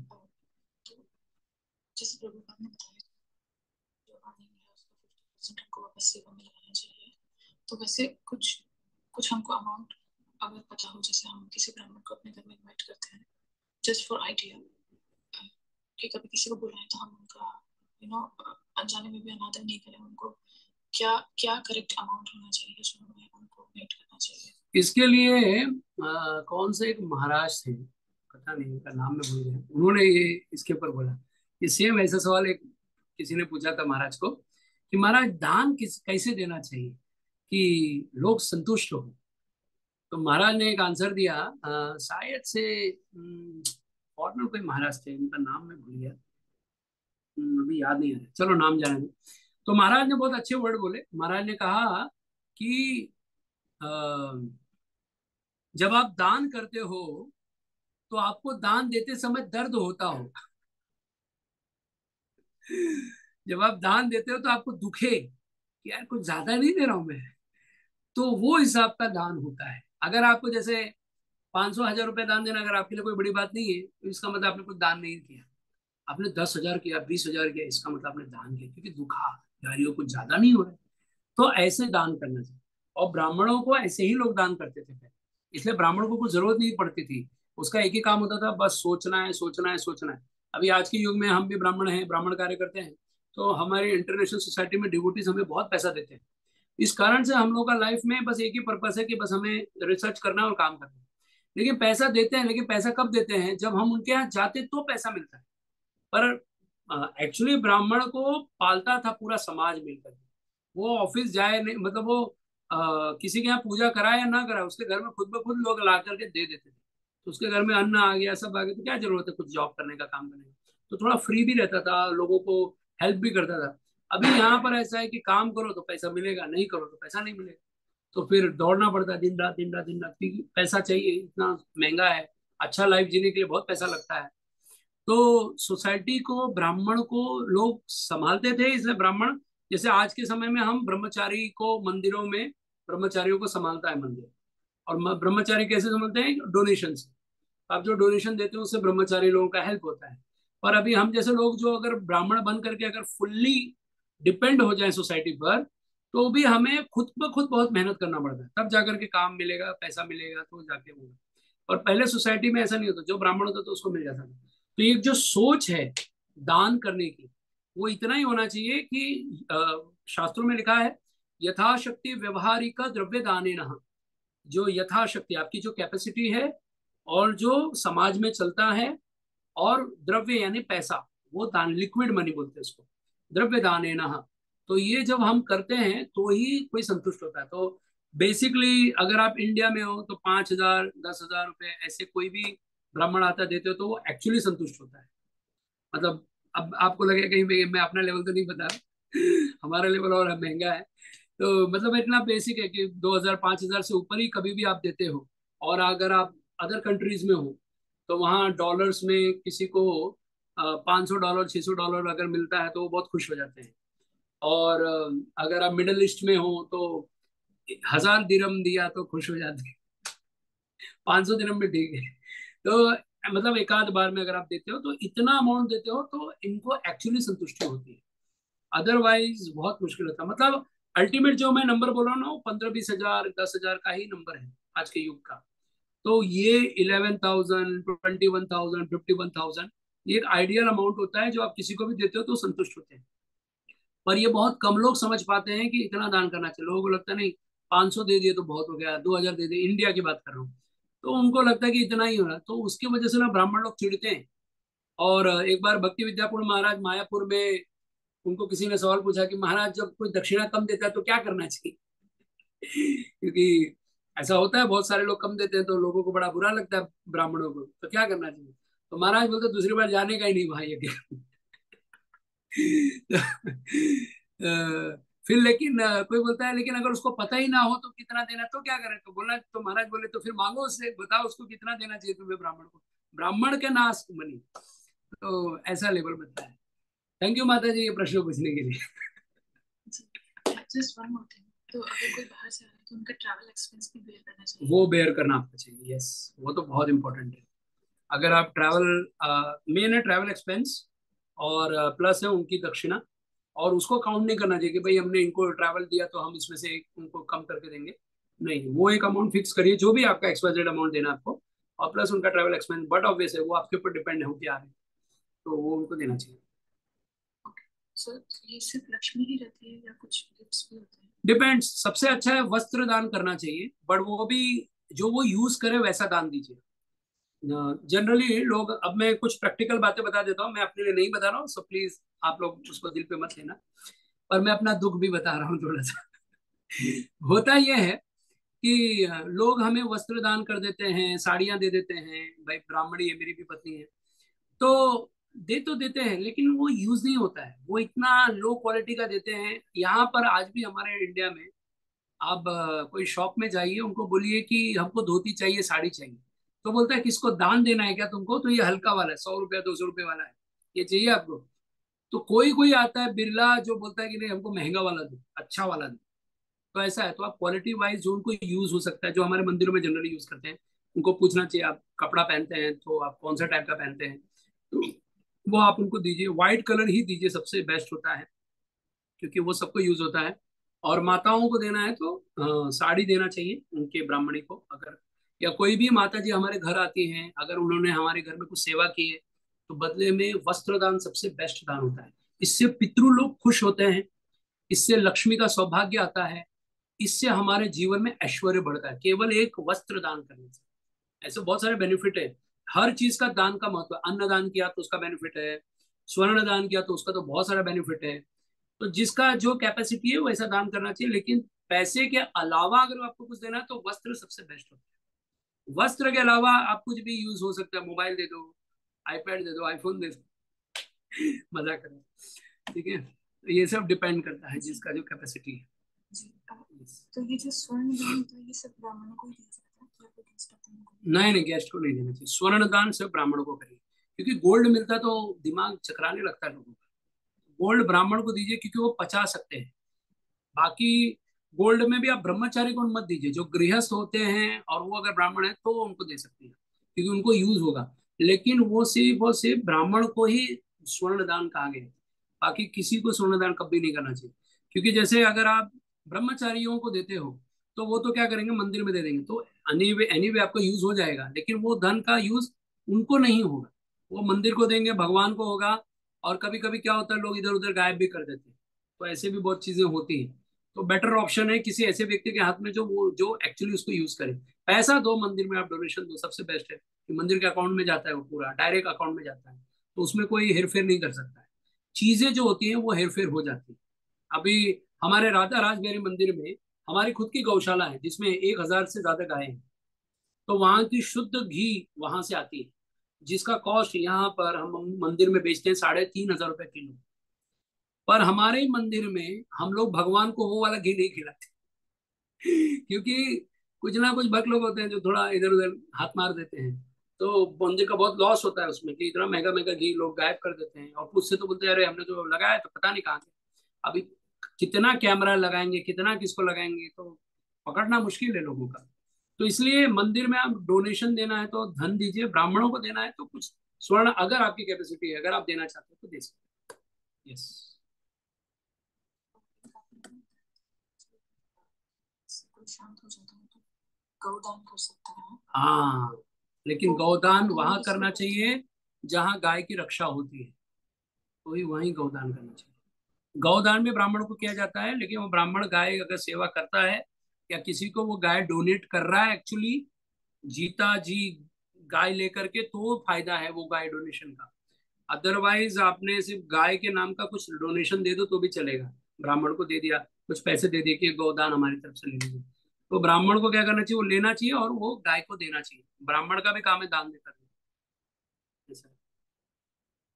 मतलब एक्चुअली गौ माता दान कर सकते हाँ, फिजिकली गौदान कर सकते हो तो करो, नहीं तो कुछ XYZ अमाउंट दे दो तो अच्छा है। कभी भी डायरेक्टली अगर आप गाय दे रही हो तो गाय को खरीद करके गाय डोनेट करो।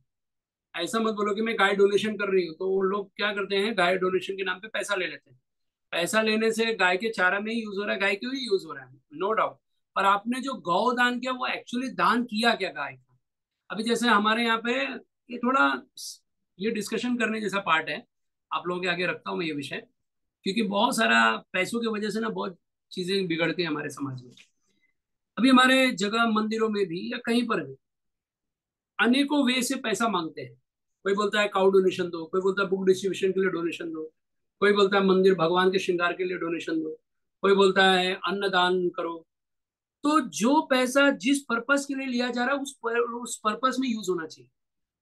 वो पैसा लेकर के इसका उसको उसका इसको कर रहे हो तो फिर ये गलत है, ये नहीं करना चाहिए। जिस पैसे को जिस लिए आप मांग रहे हो वहां से जितना मिलता है वो यूज करो। अभी जैसे मान लीजिए कोई बोलता है भगवान को ड्रेस के लिए, आप कपड़े के लिए पैसे दे दो, तो किसी ने दे दिया और वो बोलता है कि ये फेस्टिवल के लिए भगवान को ये वाला ड्रेस पहनाएंगे आपके नाम का, तो उसके नाम का वो पैसा वो दे दिया, मान लो 4 लाख 5 लाख 10 लाख जो भी दे दिया। इतने पैसे लेने के बाद वो भगवान को वो ड्रेस पहनाया जाएगा, लेकिन किसी और को भी वही बोल करके और पैसा लिया जाएगा। मतलब मैं एक जन से टिकट लेकर के जा रहा हूँ पूजा कराने, और मैं 4 लोगों से वही टिकट मांगूंगा, तो कैसा लगेगा कि मैंने आप भी टिकट का पैसा दो, आप भी टिकट का पैसा दो। लेना एक ही जन से टिकट का पैसा, ट्रैवल में एक ही बार में कर रहा हूँ, चारों जन के यहाँ पूजा कर रहा हूँ, लेकिन मैं चारों जन से टिकट का पैसा ले रहा हूँ, तो इसको गलत बोलेंगे ना, इसको चोरी बोलते हैं। तो ऐसा मैनेजमेंट में कुछ लोग करते हैं कि भाई नहीं ये तो क्या है, प्रचार के लिए पैसा नहीं आएगा तो कैसे करेंगे। तो पैसा लीजिए लेकिन पैसे का सही सदुपयोग करिए। और इसी कारणों से अगर अनैतिक पैसा मंदिर में भी आता है ना, तो मंदिर भी बचा नहीं पाता। वहां के भक्त लोग कितने बीमार होते हैं, कितना हॉस्पिटल का बिल आता है, अननेसेसरी कितनी सारी चीजें नुकसान होती है, उसके पीछे कितना पैसा खर्चा होता है। इस चीज के ऊपर भी डिटेल में बात होनी चाहिए। तो चाहे वो ब्राह्मण हो, चाहे वो मंदिर हो, चाहे वो हमारा ग्रुप हो जिसमें पैसा लेते हैं हम लोग कंट्रीब्यूशन सारे भक्तों से, उस पैसे का हिसाब किताब सबके सामने होना चाहिए। जैसे यात्रा होती है, यात्रा आपने कराई, यात्रा में क्या खर्चे हुए उसका एक्सपेंस पूरा डिटेल ग्रुप में डाल देना चाहिए, ताकि सबको पता हो कि पैसा कैसे यूज हुआ। और पैसा जहां पर सिस्टमेटिक यूज होता है, पैसे जहां पर सिस्टमेटिक लाए जाते हैं, वहां पर आप देखिए लोग है ना, पैसों की कमी ना होते हुए वहां पैसा और बढ़ने लगता है, लोग ज्यादा पैसा देते हैं, क्योंकि उनको विश्वास हो जाता है कि यहाँ पैसा राइट एंगल में यूज हो रहा है। लेकिन जहां पर हम देखते हैं कि पैसों को बस नाम पे ले करके इसका उसका करते रहते हैं, तो लोग फिर हताश होकर के फिर पैसा देना बंद कर देते हैं। और पूरा मंदिर, आज का जीवन सभी का पैसों पे निर्भर है। इसलिए पैसों को लेकर के बहुत क्लियरिटी होनी चाहिए। और जो भी अगर हम कहीं पर भी किसी को दे रहे हैं तो हमें पर्पसली क्लियर होना चाहिए वो पैसा यूज हुआ। जैसे बुक डिस्ट्रीब्यूशन के नाम पे बोलते हैं कि अगर आप बुक डिस्ट्रीब्यूशन देंगे तो हम गरीबों को दान करेंगे बुक। तो बहुत सारे सही में है कि वहां पे भगवत गीता दिया तो लोग पढ़ते हैं, फ्री में दिया तो ही पढ़ सकते हैं, उनके पास पैसे नहीं।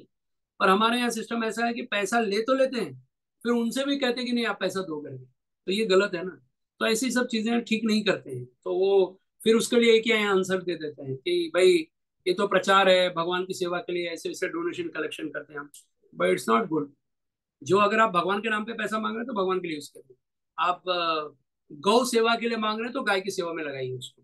तो अगर आप गाय की सेवा में लगेंगे तो गाय एक्सपैंड होती चली जाएगी, तो गाय को ज्यादा जगह मिलेगा, ज्यादा सेवा हो पाएगा।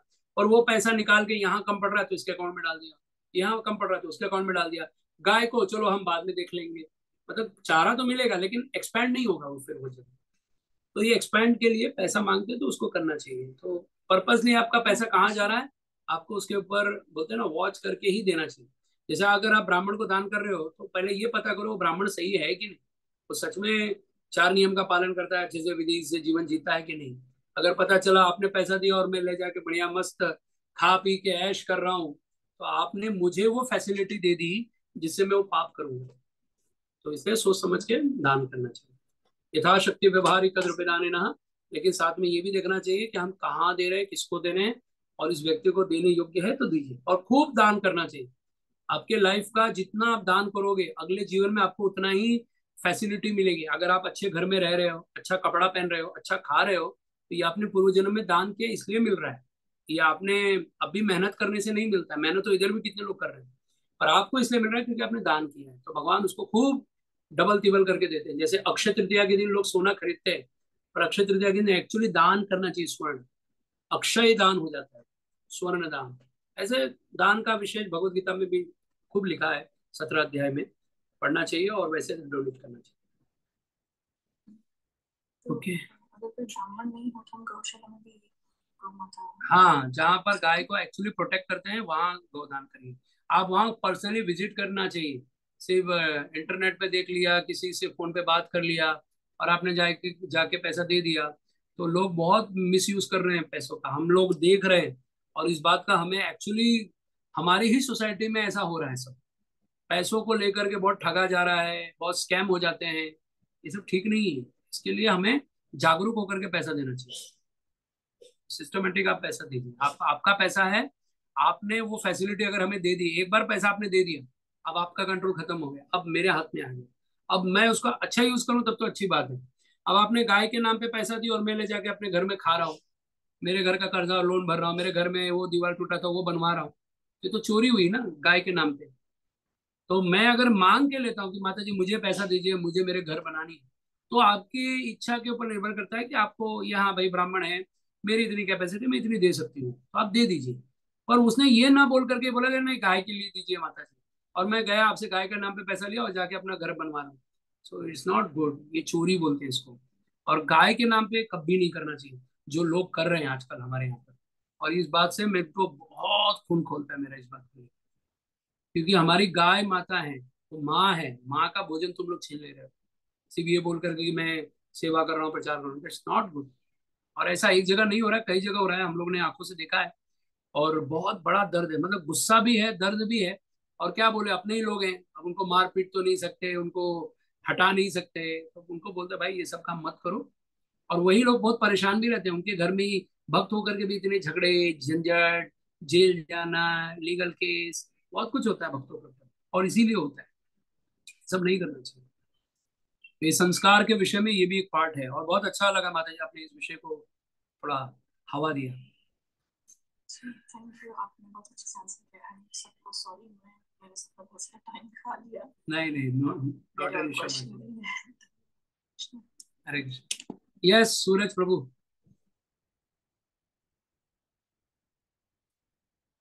कृष्ण प्रभु। हाँ बोलिए। आप आ रही है ठीक से? हाँ आ रही है। तो प्रभु, जो अपने नक्षत्र का कैलकुलेशन समझे, चंद्र के मूवमेंट से वो चेंज होता है, इन्फ्लुएंस होता है। यस यस, तो चंद्रमा इन्फ्लुएंसर है। ओके, तो ये योग का कैलकुलेशन कैसे? योग भी चंद्रमा का ही कारण है। ये जितना कैसे पर कैसे? डे चेंज होता है ना चीजें, करण, योग, तिथि, वार, ये सब चंद्रमा को कनेक्ट करता है। जैसे राशि, किसी का राशि। जैसे किसी का रोहिणी नक्षत्र हुआ तो हम्म। उसका मतलब योग कैसा क्या हो सकता है उसका? ऐसा नहीं होगा वो, कौन से ईयर में जन्म हुआ है, कौन से मंथ में जन्म हुआ है, कौन से दिन में जन्म हुआ है, फिर उसमें वो रोहिणी नक्षत्र के साथ में कौन से नक्षत्र कारण और योग थे, करण थे, वो ऐसे कैलकुलेट होगा, वो सब ऐसे आगे पीछे चलते रहते हैं। जैसे आप देखो ना, हम लोग जो अटैची बैग लेते हैं अपना, तो उसमें देखो 3 बटन गोल गोल घूमते रहते हैं। तो 000, 1111 ऐसे हम लोग पासवर्ड डालते हैं, फिर उसको लॉक करते हैं। तो वैसे ही जिस समय हमारे बच्चे का जन्म होता है, तो उसी समय वो तीनों, समझ लो तीन क्या 5 सर्कल ऐसे घूमते रहते हैं। तो जैसे उसका जन्म हुआ, कि हम लोग लिखते हैं ना टाइम कि कितने बजे जन्म हुआ, 7:25 पे, तो 7 और 25 जो ये जन्म हुआ है, तो उस समय में नक्षत्र राशि, उस समय वो जो 000 तो घूम रहे हैं ना सब, तो वो कहाँ पे आके वो लोग को पकड़ लेते हैं कि या ये नक्षत्र राशि करण युक्त था, तो उसके अंदर वैसे स्वभाव, वैसे गुण हैं, तो सब घूमते रहते हैं अपनी स्पीड से। ये जो संसार है ना, ये पूरा घूम रहा है, ब्रह्मांड पूरा घूम रहा है, हम लोग अभी भी घूम ही रहे हैं, हमारा प्लैनेट घूम ही रहा है, और हम उड़ते ही रहते हैं। तो सूर्य भी घूम रहा है, सूर्य के साथ अन्य नवग्रह भी घूम रहे हैं, और नवग्रह में भी चंद्रमा भी घूम रहा है, तो चंद्रमा सबसे फास्ट घूमता है। उसकी वजह से हमारा सारा कैलकुलेशंस, हमारा दिन, हमारा समय, हमारा हेल्थ, हमारा माइंड, हमारा पैसा, हमारा जीवन, सब कुछ चंद्रमा करता है। फिर उसके अलावा अन्य ग्रह भी करते हैं। एक बात बताइए, तो ये भूलोग तो एक जगह पे मतलब जो प्लेट है स्थिर है, वो प्लेनेट हमारे ऊपर घूम रहे हैं, तो हमारा हमें साइंटिफिक बेसिस से पता चलता है कि हम मतलब पृथ्वी घूम रहे हैं, तो ये पृथ्वी क्या भूलोग के प्लेट के ऊपर घूमता है?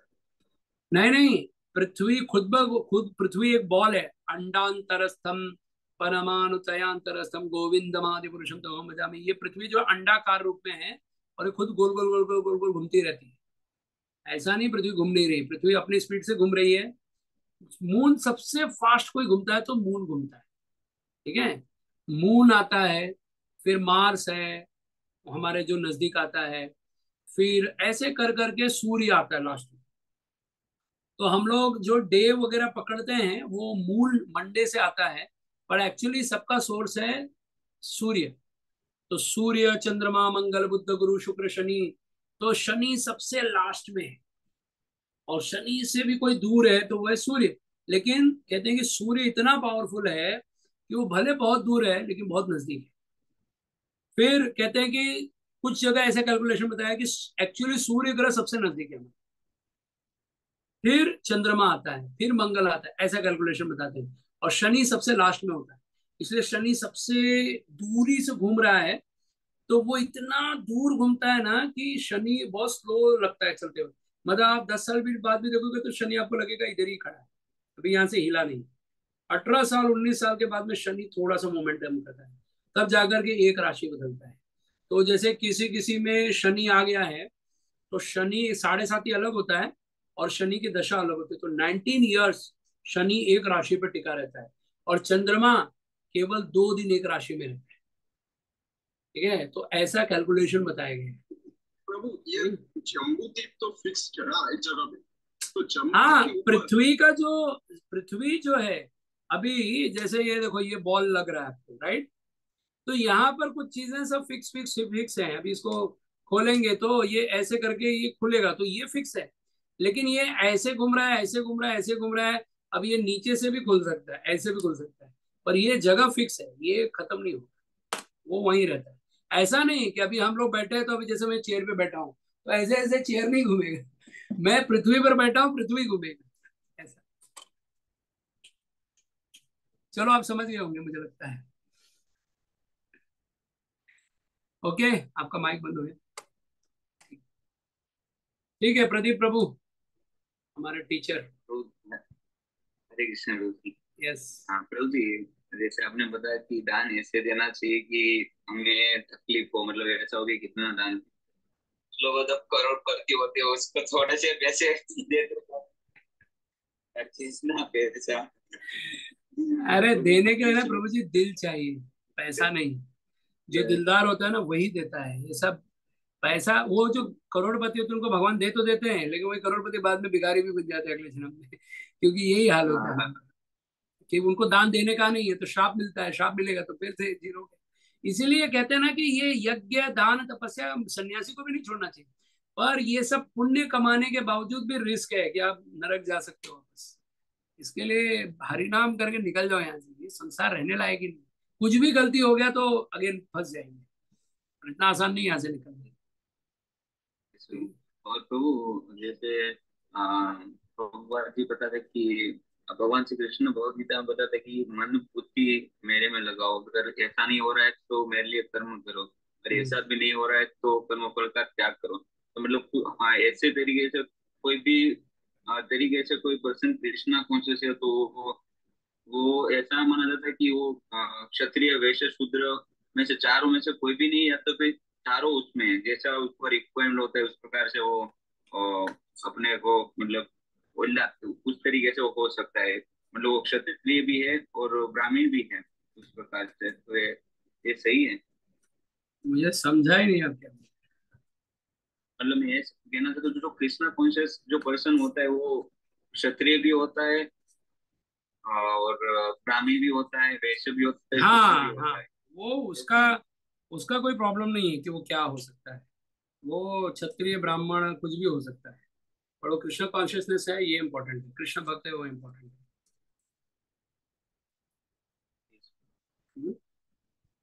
ठीक है। थैंक यू प्रभु, आपसे काफी सारा काफी कुछ सीखने को मिला, बहुत ही अच्छा लगा, आपका एसोसिएशन हमने लिया बहुत अच्छा। थैंक यू प्रभु, हरे कृष्ण बुद्धान आप पढ़ना। सभी भक्तों के लिए धन्यवाद, आप सभी लोगों ने इतना सहा मुझे ठीक है। और यस माता जी, आप भी कुछ कमेंट्स दीजिए। हरे कृष्ण प्रभु जी। कमेंट्स देने लायक तो मैं हूँ नहीं प्रभु, लेकिन बहुत बहुत धन्यवाद, आपका क्लास बहुत अच्छे थे प्रभु जी। मेरा सवाल था प्रभु जी, ये जो विवाह संस्कार के संदर्भ में और एस्ट्रोलॉजी के संदर्भ में जो बोला जाता है, कुछ लोग जैसे मांगलिक होते हैं, अ, तो वो क्या होता है प्रभु जी, और क्या उनको जैसे उनसे विवाह जब होता है तो कैसे मतलब वो किया जाता है? तो मंगल तो कुंडली देख करके मालूम पड़ता है कि मंगल कैसा है। मंगल होने से जो होता है सबसे जिद्दी, सबसे भारी, सबसे शक्तिशाली मंगल होता है। मंगल मतलब गुस्सा, मंगल मतलब लड़ाई झगड़ा, प्यार भी मतलब डट के प्यार करना, नफरत भी डट के करना, ये सब मंगल का स्वभाव है। तो मंगल अगर किसी के कुंडली में 7वें घर में बैठा है, 8वें घर में बैठा है, 12वें घर में बैठा है, तो कुंडली में, एस्ट्रोलॉजी में, तो वहां पर अगर मंगल है और लड़की को या लड़के को किसी को मंगल नहीं है, तो बहुत भारी पड़ रहा है उसके ऊपर, और उस वजह से उनके रिलेशंस में टकराव हो सकते हैं, उनका रिलेशन टूट सकता है, या कुछ नहीं तो हेल्थ खराब हो जाएगा, या कुछ नहीं तो उसका स्वभाव इतना जिद्दी होगा कि फिर वो मतलब एक एक आदमी परेशान हो जाएगा उससे। तो अगर दोनों का मंगल अच्छा है तब तो ठीक है, लेकिन अगर एक का मंगल कमजोर है और एक का बहुत हैवी है, तो बहुत भारी पड़ जाते हैं वो लोग। फिर जीवन जीना इतना आसान नहीं हो जाता उसके साथ। इसके लिए मंगल का बहुत इंपॉर्टेंस होता है। थैंक यू प्रभु जी। और एक सवाल दान से रिलेटेड था। अभी मैं हाल ही में यहाँ यूएस में साधु संघ में जाके आई प्रभु जी। वहाँ मैंने देखा कि जो बड़े बड़े महाराज लोग थे, बहुत सारे भक्तगण उनको जैसे पैसे दान दे रहे थे। हम्म। तो वो I was trying to understand Prabhu ji वो क्या है, और वो महाराज लोग एक्सेप्ट भी कर रहे थे, और उनके मतलब क्या वो मतलब वो क्या कॉन्सेप्ट क्या है प्रभु जी उसका? देखो, जो मतलब लोग महाराज लोग सन्यासी लोग हैं, सन्यासी को तो पैसा, सन्यासी। हाँ सन्यासी को तो पैसा टच भी नहीं करना चाहिए, शास्त्रीय विधि है। हाँ और हमारे यहाँ पर ये कॉन्सेप्ट है कि जो भी सन्यासी होते हैं उनको कोई दक्षिणा देता है, तो दान तो एनीवे साधु संत को देना ही चाहिए। तो वो लोग लेते हाँ हैं, लेकिन वो लेके क्या करते हैं, मंदिर को दे देते हैं, क्योंकि मंदिर उनका आने जाने का, ट्रैवलिंग का, खान पान वगैरह व्यवस्था मंदिर करता है। तो वो लोग पैसा लेते हैं। अभी लोग महाराज को देना ज्यादा पसंद करेंगे, लेकिन मंदिर में बोलेंगे तो उतना नहीं देंगे। जैसे महाराज आ गए तो उनको हो सकता है $500 दे दें, लेकिन मंदिर में मांगेंगे तो उनको हो सकता है $100 ही देंगे। तो महाराज इसी बहाने ले रहे थे, चलो ठीक है मुझे ही दे रहे तो मुझे ही दो। तो महाराज वो पैसे लेकर के मंदिर को दे देते हैं, क्योंकि मंदिर का मैनेजमेंट उनको मैनेज करता है। इसके लिए, क्योंकि उनको कहाँ भी जाना है तो उनके लिए फ्लाइट बुक होता है, उनका असिस्टेंट का फ्लाइट बुक होता है, तो बहुत लाखों रुपए के टिकट्स होते हैं। अब ये पैसे कहाँ से लाएंगे? तो वही लोग जो वहां पे कमाते हैं, जो मंदिर वाले ने उनको बुलाया है, वही मंदिर को पैसे दे देते हैं, भाई आप रखो सारा। तो ये सन्यासी जो होते हैं वो इस प्रकार से कार्य करते हैं, तो इसलिए पैसा ले लेते हैं, इसे मना नहीं करते। हमारे गुरु महाराज कहते हैं, दान मांग के लेना नहीं और मिले तो छोड़ना नहीं। थैंक यू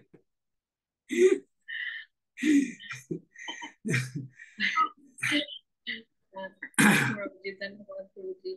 प्रभु जी और एक अलग सा सवाल था, नॉट रिलेटेड। जैसे हम लोग साधना करते हैं अपनी कोई हम्म। भी, हम्म। तो इसकी चर्चा क्या लोगों के साथ करनी चाहिए? जो दूसरे भक्तजन होते हैं, क्या उससे जैसे क्षीण होता है भक्ति में?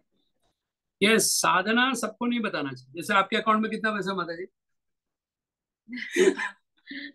ठीक है। हाँ आपके घर में सोना कितना हाँ रखा है आपने? हाँ ठीक है। हाँ, अभी आपके पर्स में कितना है बताओ? तो ये हम नहीं बताते, राइट? अब बताना भी है तो चलो एक बार मैं, आप मेरे को एज अ रिस्पेक्ट समझ के बोल भी दो शायद, पर आप हाँ पब्लिकली नहीं बोलोगी ना। तो साधना का हाँ मतलब क्या है? हमारा साधन हमारा वस्तु है, वो सबसे डिस्कस नहीं करना चाहिए। पर हम किसी किसी से तो करते हैं, अपने मैनेजर से, अपने हाँ परिवार बिल्कुल। में, अपने खासकर अपने हस्बैंड से। तो ऐसे जो बहुत सीक्रेट लोग होते हैं उनको ही साधना के बारे में बात करनी चाहिए, पब्लिकली रोल नहीं बोलना चाहिए। अरे माता जी आप 16 वाला सुबह नहीं करते क्या? मैं तो सुबह कर लेती हूँ। तो ये बोलने से आपका साधना क्षीण होगा। और वो अभी जैसे आप रोज बता दो, प्रभु जी मेरे अकाउंट में ना 10 करोड़ रुपए जमा है, तो मैं आ जाऊंगा, माता जी आपका मोबाइल नंबर देना प्लीज। है ना? क्यों? क्योंकि मुझे पता चल गया अभी आपके पास है, तो मैं थोड़ा सा मुंह बनाऊंगा, रोऊंगा, गाऊंगा, तो शायद आप दया करके दे दोगे। पर अगर आपने मुझे नहीं बताया कि हाँ प्रभु जी हमारा चल जाता, तो हमें बता ठीक है कोई बात नहीं, ऐसे हम उनको नॉर्मल लेते हैं। तो इसलिए अगर आप रोज सबको बताओगे अपने साधना के बारे में, तो लोगों की आंखें आप पर आ जाती हैं। इसलिए साधना रिपोर्ट जो होता है सिर्फ और सिर्फ हमारे शिक्षा गुरु को देना चाहिए। और कोई भी भक्त अगर हमसे पूछता है, मतलब ये आप 16 आना करते हैं? हाँ करते हैं। कभी करते हो? ट्राई करते हैं सुबह होने का, कभी हो जाता है, और भगवान की कृपा से कभी कभी हो जाता है, ऐसे। मतलब पूरा खुल के आंसर नहीं देना चाहिए। जैसे हम कहेंगे माता जी आपके अकाउंट में कितना पैसा है, तो प्रभु जी है घर चलाने जितना पैसा मिल जाता है, बट इट्स नॉट मीनिंग कि हम पूरा ही बताते हैं। तो ऐसे इस प्रकार से साधना को नहीं बताना चाहिए सब, और गुरु को बताना चाहिए, शिक्षा गुरु को बताना चाहिए, या जो हमारा हमेशा ध्यान रखते हैं उनको बताना धन्यवाद प्रभु चाहिए। यस जी। माता जी, हरे कृष्ण। कमलकांत प्रभु आइए।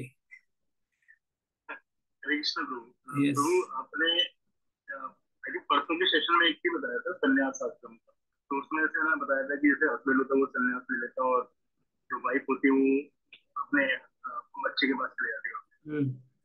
उस केस में तो फिर जो वाइफ है उसका बहुत कम चांस हो जाते हैं मतलब भगवत धाम जाने के, बिकॉज वो अगेन वापस वहां पर गई अपने घर पे और फिर वहां उससे अटैचमेंट हो गया, और क्योंकि बिकॉज भाई लोग घर में गई तो वो सारी चीजें उसको अफेक्ट करेंगी कहीं ना कहीं। तो मैंने जैसे ये भी मतलब सुना है कि वाइफ जो होती है उसके बहुत कम चांसेस होते हैं भगवत धाम जाने के लिए, उसको वापस से पुरुष का शरीर लेना पड़ता है एंड देन उसके बाद वो उसके चांसेस बढ़ते हैं। ऐसा सही है क्या ये चीज सही? हाँ, ये बात सही है कि स्त्री के शरीर से मुक्त होना इतना आसान नहीं है। ठीक है, क्योंकि स्त्री का जो शरीर होता है बहुत, मतलब मनुष्य योनि तो मिलता है, पर उसमें पाप कंपेयर टू पुरुष से स्त्रियों का पाप ज्यादा होता है। इसलिए उनको मासिक धर्म आता है, बहुत कष्ट होता है, और फिर उनको बहुत सारी चीजें कंट्रोल में रहनी पड़ती है, शरीर भी ज्यादा शक्तिशाली नहीं रहता है। तो बहुत कुछ एंगल में उनके कर्मों के कारण उनको थोड़ा ऐसा शरीर मिलता है, पर भगवान ने उनको थोड़ा सुंदरता दे देते हैं जिससे उनको वैल्यू मिलती है, और पुरुषों में एक थोड़ा लगाव रख दिया जाता है स्त्रियों के प्रति, तो इसके कारण से स्त्री को एटलीस्ट वो जगह, वो सम्मान मिलता है। लेकिन जहाँ की बात आपने कही कि पुरुषों के कंपेयर में स्त्रियों को मुक्ति जल्दी नहीं मिलता, ये बात इतना ही सत्य है। जैसे कोई स्त्री अगर उसका पति भगवान का भक्त बन गया, तो वो अगर अपने पति का चिंतन करती रहती है, तो पति अगर भगवत धाम जाएगा तो वो भी पक्का भगवत धाम जाएगी। तो इसलिए कहते हैं पति को भगवान का भक्त बनना चाहिए और पत्नी को पति का भक्त बनना चाहिए, ये हमारा शास्त्र है। तो जिस स्त्री का पुरुष यानी जिसका पति वो संन्यास ले लिया है, तो उसका भले वो घर में रहे कुछ भी करे, और उसका मन अपने पति में रहता ही रहता है। तो वो कहाँ होंगे, क्या चल रहा होगा। जैसे हमारे परम पूज्य गोपाल कृष्ण गोस्वामी महाराज, उनकी पत्नी नहीं है, उनके बच्चे हैं, और उन्होंने सब त्याग कर दिया। तो इट्स नॉट इजी। पर महाराज एकदम प्योर सन्यासी, मीन सन्यासी, किसी के ऊपर कोई दया नहीं। एक बार उनके फैमिली में उनकी सिस्टर आई, और लोग भी आए थे, माता जी तो नहीं आती थी, पता नहीं उनका क्या है। तो उनकी सिस्टर आई थी, और मंदिर में टेम्पल प्रेसिडेंट ने बोला कि उनकी बहन आ रही है, तो उनको आने में थोड़ा सा लेट हो रहा था, और टेम्पल का टाइम हो गया था मंदिर बंद करने का। तो राधा राजमेरी की बात है। तो टेम्पल जो पुजारी थे वो टेम्पल क्लोज करने जा रहे थे, पर वो बहुत सारे भक्त लोग बोले नहीं नहीं नहीं, महाराज की बहन आ रही है तो प्लीज आप खोल के रखिए, खोल के रखिए। तो उसने सुना नहीं और बोला लेट हो गया, अभी चलो मैं पट बंद कर दूं। तो उसने बंद कर दिया पट, और उसके जस्ट बाद वो आए। तो आई तो उनको बहुत बुरा लगा, रहे हम आए और दर्शन भी नहीं मिला, कल हमें अगेन सुबह सुबह निकलना है वगैरह वगैरह। तो उन्होंने बोल दिया बंद हो गया, अभी नहीं मिलेगा दर्शन, सीधा झाड़ दिया उसे। तो वो सब कंप्लेंट गया महाराज के पास, गोपाल कृष्ण गोस्वामी महाराज के पास। तो महाराज को बोला कि महाराज ऐसा ऐसा उन्होंने आपकी बहन के साथ में ऐसा किया है, हम सब भक्त लोगों पुजारी को अभी सोच रहे हैं उनको कुछ ऐसा दंड देंगे वगैरह वगैरह। तो महाराज ने बोला कोई कुछ नहीं बोलेगा उनको, उन्होंने एकदम सही काम किया है। अरे वो हमारी बहन है तो क्या हुआ, भगवान, भगवान के वो क्या कुछ खास है क्या, भगवान का नियम चलता है कि उनका नियम चलेगा। तो बोले मैं कुछ नहीं हूँ, जो उन्होंने किया वो सही किया, भगवान की सेवा की। तो ऐसे हैं वो, प्योरली संन्यास फॉलो करते थे, इस कभी भी ऐसा अटैचमेंट नहीं दिखा उन्होंने किसी चीज को, एंगल को लेकर।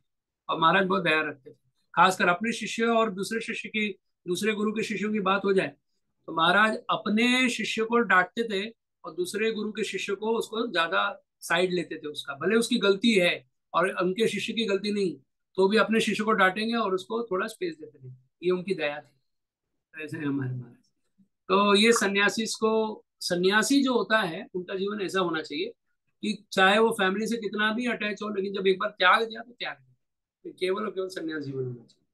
तो उनकी पत्नी का जो भगवत धाम जाना जो लिखा है, वो इस आधार पे लिखा है कि पत्नी का मन अगर पति में रहेगा, तो भले पति सन्यासी लेकर के चले गए उसको छोड़ के, और उसका मन अगर उसमें रमता रहता है तो वो भी भगवत धाम जाती है, जैसे ध्रुव महाराज की माँ गई है ना। लास्ट जैसे अभी आप तक आपने जितने भी संस्कार बताए, 16 संस्कार बताए, जैसे कुछ संस्कार तो ये कि इस मैंडेटरी की करने ही चाहिए, बट आज के टाइम पे ऐसे कुछ संस्कार ऐसे कुछ क्या अपन स्किप कर सकते हैं, इसकी जरूरत है मतलब जरूरी है ऐसा लगता है कि नहीं चलो ठीक है ये नहीं हुआ तो कोई बात नहीं, तो इसका कोई समराइज फॉर्म बताइए अभी। देखो, विवाह संस्कार तो हर कोई करवाता ही है, अंतिम संस्कार को कोई स्किप नहीं करना चाहिए जो आजकल लोग कर रहे हैं। बाकी नामकरण अन्नप्राशन वगैरह यज्ञ करवा के करवाइए। और सीमंतोन्नयन संस्कार जो 7वें महीने में स्त्री गर्भवती होती है उसे कराना ही चाहिए। और कुछ संस्कार ऐसे हैं, जैसे चौथे महीने का एक संस्कार होता है जब बच्चे का जन्म हो जाता है, तो वो संस्कार अगर आपके लिए ब्राह्मण नहीं उपलब्ध नहीं है तो चलेगा, इट्स ओके, क्योंकि वो थोड़ा एक्सेप्टेबल है। फिर ऐसे ही समावर्तन संस्कार नहीं होता है, एक्सेप्टेबल है। फिर उसके अलावा विद्यारंभ संस्कार नहीं हो रहा है, एक्सेप्टेबल है। ठीक है, गुरु को प्रणाम कर लिया तो भी हो जाता है। और ऐसे कुछ संस्कार ऐसे हैं कि भाई अगर किसी को पॉसिबिलिटी नहीं है तो क्या इसको स्किप कर सकता है या नहीं कर, तो वो भी उतना ही इंपॉर्टेंट है, इंपॉर्टेंट सब उतना ही है। बट फिर भी अगर नहीं पॉसिबल हो रहा है, नहीं अरेंजमेंट हो रहा है, तो इट्स ओके, थोड़ा उसको स्किप किया जा सकता है। और कुछ संस्कार डैम श्योर करना चाहिए, जैसे उपनयन संस्कार होना ही चाहिए, नामकरण संस्कार होना ही चाहिए, और अपने अन्नप्राशन संस्कार, कर्ण भेदन संस्कार, चूड़ा संस्कार, ये सब होना ही चाहिए। ये पार्ट है लाइफ का। विद्यारंभ संस्कार भी पार्ट है लाइफ का। पर वो एनीवे स्कूल में उसके लिए ऑप्शन है, तो उसके लिए वो ठीक है, नहीं भी हो तो चल जाएगा। लेकिन बाकी चीजें तो बहुत जरूरी है, तो वो स्किप नहीं करना चाहिए। तो उनमें से सीमंतोन्नयन, नामकरण, अन्नप्राशन, उपनयन संस्कार, कर्ण भेदन संस्कार, मुंडन संस्कार और विवाह संस्कार, अंतिम संस्कार, ये सब प्रॉपरली होना चाहिए। वानप्रस्थ संन्यास भी हर कोई तो लेने वाला नहीं है, तो इसलिए भी इसको स्किप कर सकते हैं। एक आपने जातकर्म संस्कार बताया था जो बच्चे के लिए। हाँ, पर वही है, जात कर्म का भी डॉक्टर के हाथ में होता है ना, हमारे हाथ में तो होता नहीं है। हाँ, क्योंकि वो तो जब पूरा तो नॉर्मल इसलिए पार्टी है। जहाँ ऑलरेडी लोगों ने वो सेवा ले रखी है, और अगर आपका स्किप हो रहा है तो ठीक है, चलेगा, कोई प्रॉब्लम नहीं। तो उसके निमित्त क्योंकि दान कर वो देना चाहिए ब्राह्मणों को। तो उसमें जैसे जातकर्म में आपने एक ही बताया था कि बच्चा जब माफी से बाहर आ जाता है तो वो तो डॉक्टर काट के देते हैं नाम, नाम काट के ही देते हैं आपको, कि फिर वो हम्म। शायद और वो तो चटा ही नहीं सकते हम उस टाइम पर। तो वही, जब आपको साफ करके बच्चा हाथ में दे दे, तो तभी शहद और घी असमान मात्रा में स्वर्ण से मिला के चटा देना चाहिए, तो काम हो जाता है। और उसकी जगह वो स्वर्ण प्राशन भी दे सकता है, क्योंकि आजकल वो नहीं नहीं, स्वर्ण और स्वर्ण प्राशन का हर कोई क्लियरिटी से देता है कि नहीं, उस पर डाउट है, इसलिए जन्म लेते वो नहीं करो। वो अन्न प्राशन के समय स्वर्ण प्राशन कर सकते हैं। क्योंकि उस टाइम पर आपने भस्म का बताया ना, वो स्वर्ण भस्म मिले नहीं मिले, पर शहद और घी तो मिल शहद जाता और घी तो आपके हाथ में है ना, वो कभी भी मिल जाता है। तो बस एक लास्ट चीज था, जैसे मैं और मेरी वाइफ सेकंड बेबी का प्लान कर रहे हैं फॉर नेक्स्ट ईयर। है। तो जैसे उसी से रिगार्डिंग मुझे आपसे कुछ पूछना होगा, अभी नहीं, तो फॉर मेरा नेक्स्ट नंबर तो ईयर। आपके पास आ ही गया है। नंबर है, पर आप कब अवेलेबल होंगे ये बताओ, जैसे 5 से 6 मिनट के लिए बात, 10 मिनट के लिए बात करनी होगी जब तक यस, भी। जब भी आपको लगे प्रभु जी, आप मोस्टली सुबह में, इंडियन स्टैंडर्ड टाइम के हिसाब से बता रहा हूँ, सुबह में गुरु पूजा 7:30 बजे खत्म होती है, तब मैं मंदिर से फ्री होता हूँ। तो 7:30 पौने 8 से लेकर के 9 बजे तक मेरे पास एक स्पेस टाइम होता है, जिसमें आप कॉल करिए, मेरा फोन उठ जाएगा। और शाम को 9 बजे के बाद, या फिर कभी कभी मैं फ्री और भी रहता हूँ शाम के टाइम में, तो आप मेरा अपॉइंटमेंट ले सकते हैं, मुझे व्हाट्सअप कर दीजिए, वॉइस मैसेज कर दीजिए, वट एवर। तो वो करने से मैं आपको सही टाइम बताऊंगा, अप्रोप्रिएट टाइम, कि इस टाइम पे मैं अवेलेबल हूँ, तो आप कर सकते तो प्रभु जैसे आप मुंबई में से अपने दो टेम्पल है, हालांकि मेरा भी मुंबई आया नहीं, तो बस सोच रहे हैं इस टाइम की बार मुंबई जाए। तो आप एक तो जोगी है और एक चौपाटी है, मतलब दो मंदिर है अपने इस्कॉन के। तो आप दोनों टेम्पल में रहते हैं, जैसे आप किस टेम्पल हैं। में नहीं, रहेंगे? मैं जू राधा रासबिहारी मंदिर के एग्जैक्ट सामने मेरा घर है, ज्यादा दूर मतलब हार्डली, मतलब आप समझ लीजिए सामने ही है रहा, हमारे राधा रासबिहारी एकदम सामने ही है, ऐसे, एकदम सामने, मतलब हार्डली 1 मिनट भी नहीं है यहाँ से मंदिर जाने जुहू में। जुहू जू ही में। Yes। उस टेम्पल में जाते हैं आप, जुहू वाले। हाँ, मैं सुबह मंगला आरती से लेकर के गुरु पूजा तक मंदिर में रहता हूँ, 4:30 से 7:30। ठीक है प्रभु, थैंक यू सो मच प्रभु, बहुत सारे डाउट्स क्लियर करने के लिए। Yes। आप सभी का बहुत बहुत धन्यवाद। आप सभी ने बहुत प्रेम रखा, मुझे सहा, और मैं बहुत सारी त्रुटियां होंगी, तो उसके लिए आप क्षमा करना। बहुत सारी चीजें मुझे भी बतानी थी, पर मेरा समय नहीं। और वेदावर्सिटी वाले भी बहुत पीछे पड़े कि प्रभु जी आप जल्दी खत्म नहीं कर रहे हो, बहुत लोग आगे कोर्स नहीं कर रहे हैं। हमने कहा भाई जल्दी से जल्दी खत्म कर दिया जाएगा इस महीने के अंत तक। तो आज महीने का अंतिम दिन चल रहा है, कल 31 तारीख है। तो अब फाइनली हमने कंप्लीट किया है। तो आप सभी से आशा करता हूँ कि ये संस्कार आप न केवल अपने पास ही या अन्य को भी दीजिए। रही बात उसकी पीडीएफ की, वो जितना मेरे पास है मैं सब आपको अच्छे से एकदम प्रॉपर प्रोवाइड करूंगा। कि मेरा वचन है, मैं लास्ट दिन लास्ट लेक्चर के लास्ट लाइन में भी यही बात बोल रहा हूँ, आपको पीडीएफ मिलेगा, डोंट वरी। ठीक है, मेरे पास बिल्कुल समय नहीं, कुछ महीनों से मैं इतना बिजी हो चुका हूँ कि मेरे पास एक सेकंड का टाइम नहीं होता। मतलब मैं फोन पे एक मैसेज करने के लिए भी मेरे पास टाइम नहीं बचता है। तो बड़े मुश्किल से मैं यहाँ आप आता हूँ, क्लास देता हूँ। और सिर्फ इसलिए एक ही उद्देश्य है कि मैं केवल और केवल समाज में अपने भक्तों के लिए एक सही बातें, उनके सही संस्कार उन तक पहुंचा दूं, ताकि उनका आगे का जीवन अच्छा बने और आने वाली पीढ़ी जिससे उसको बेनिफिट मिलेगा, ये हमारा कंट्रीब्यूशन होगा। और इसी का लालच है, बस और कोई लालच नहीं है। तो आप लोग आशीर्वाद दीजिए कि ऐसे कार्य में और आगे करता रहूं। Hare Krishna, thank you. Hare Krishna Prabhu ji. Hare Krishna Prabhu ji. Yes, busy schedule से अपना कीमती समय निकाल के फाइनली क्लास कंप्लीट किया। और भक्तों का भी मैं थैंक यू करना चाहूंगी कि वो इतने उत्साहपूर्वक एंड तक, मतलब इतना डिले हुआ फिर भी रोज उत्साहपूर्वक आते हैं और class. I would like to request you audience to chant Hare Krishna Mahamantra one time and express our gratitude. हरे कृष्णा हरे कृष्णा कृष्णा कृष्णा हरे राम हरे राम। तो मैं अपने सारे शिष्यों का दर्शन करना चाहता हूँ। जया माता जी सबको बोलिए एक बार अपना दर्शन दे दे हमें। सर भक्त अपना वीडियो ऑन करिए।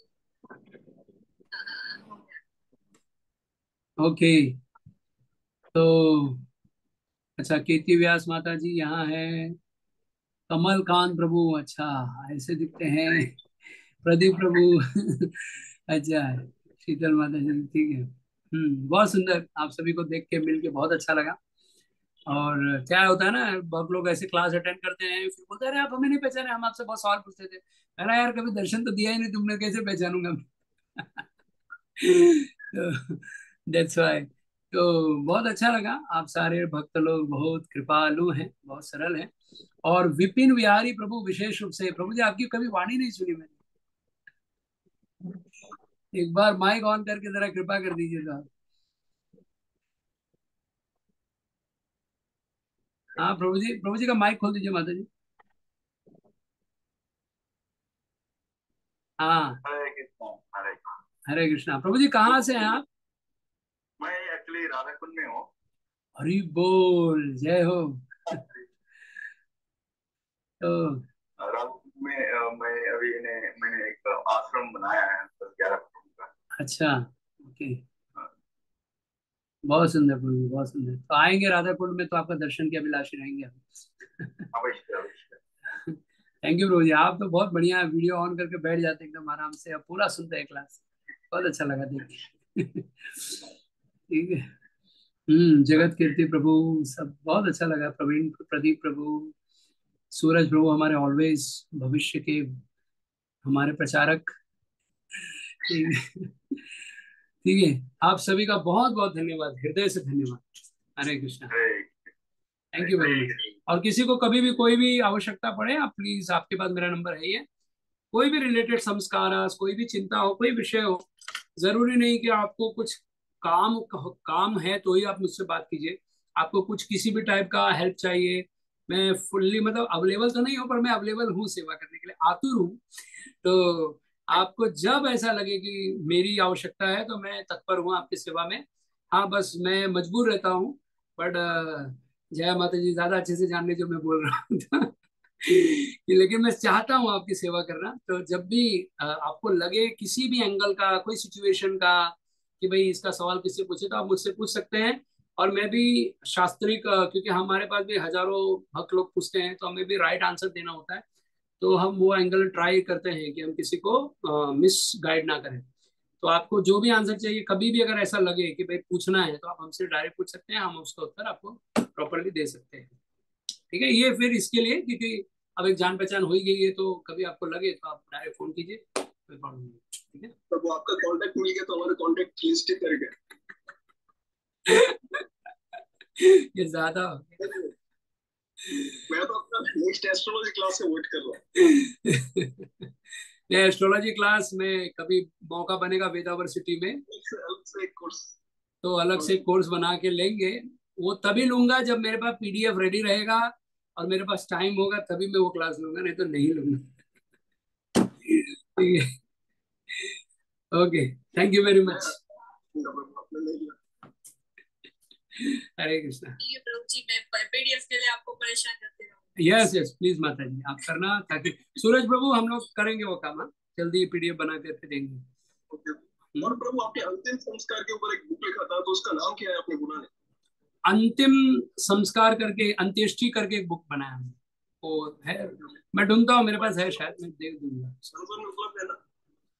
पीडीएफ दे दूंगा, और आप उसको जो भी करना है करके दे देना हमें, बस सबको मिलेगा। हम्म? ठीक है, थैंक यू वेरी मच। आप सभी का बहुत बहुत धन्यवाद। आप सभी आशीर्वाद दीजिए ताकि और भक्ति करें और साधना करें, सेवा करें आप जैसे वैष्णवों का, और मेरे पास भगवान समय भी दे ताकि मैं और अच्छे से लोगों की सेवा कर पाऊँ। Thank you. हरे कृष्ण। हरे कृष्ण। श्री प्रपाद की जय। हरे कृष्ण।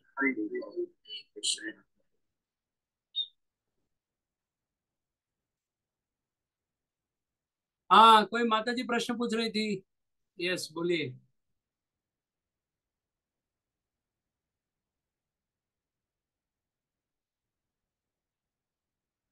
हरे कृष्णा। कहाँ चली गई हमारी माता जी? ओके,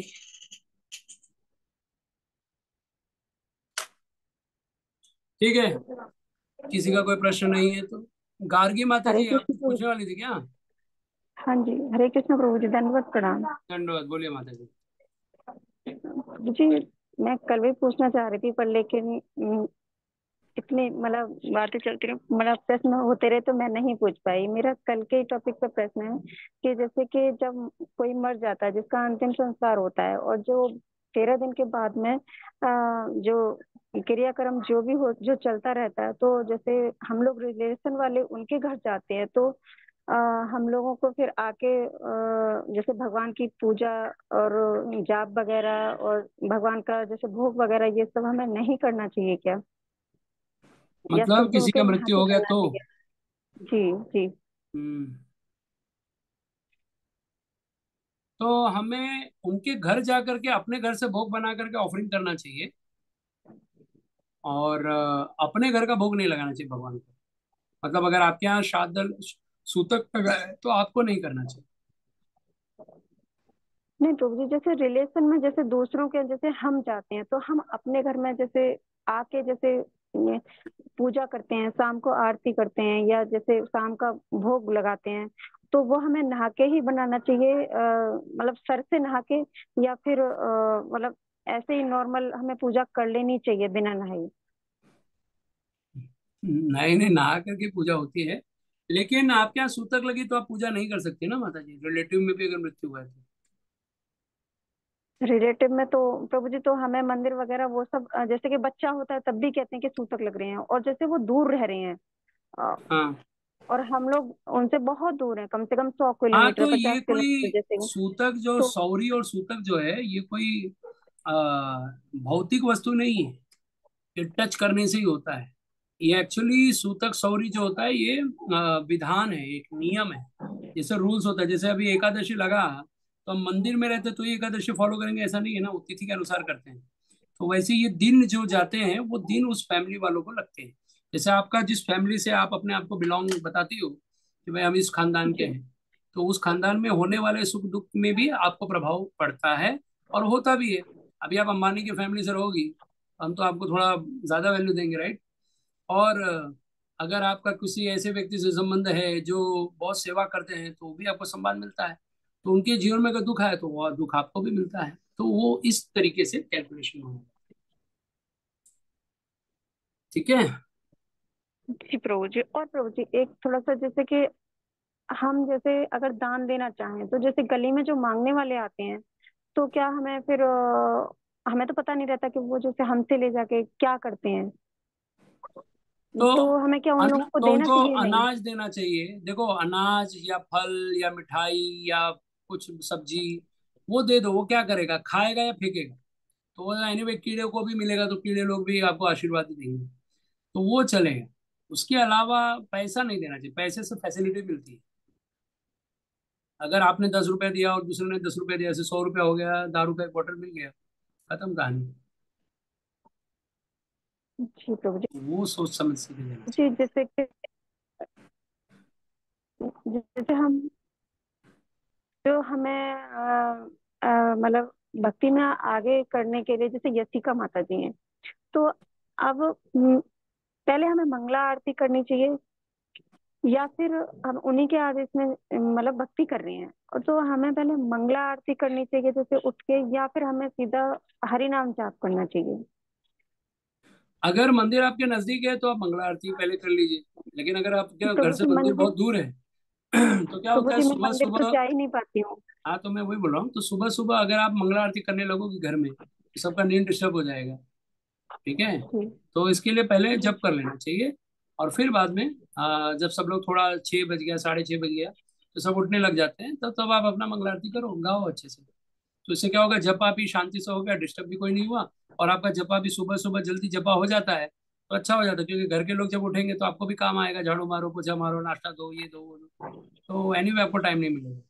तो बेटर है कि सुबह उठ के पहले जप कर लिया जाए, और फिर उसके बाद में ये मंगला आरती पूजा वगैरह जो कर सकते हैं। जी। धन्यवाद प्रभु जी। यस।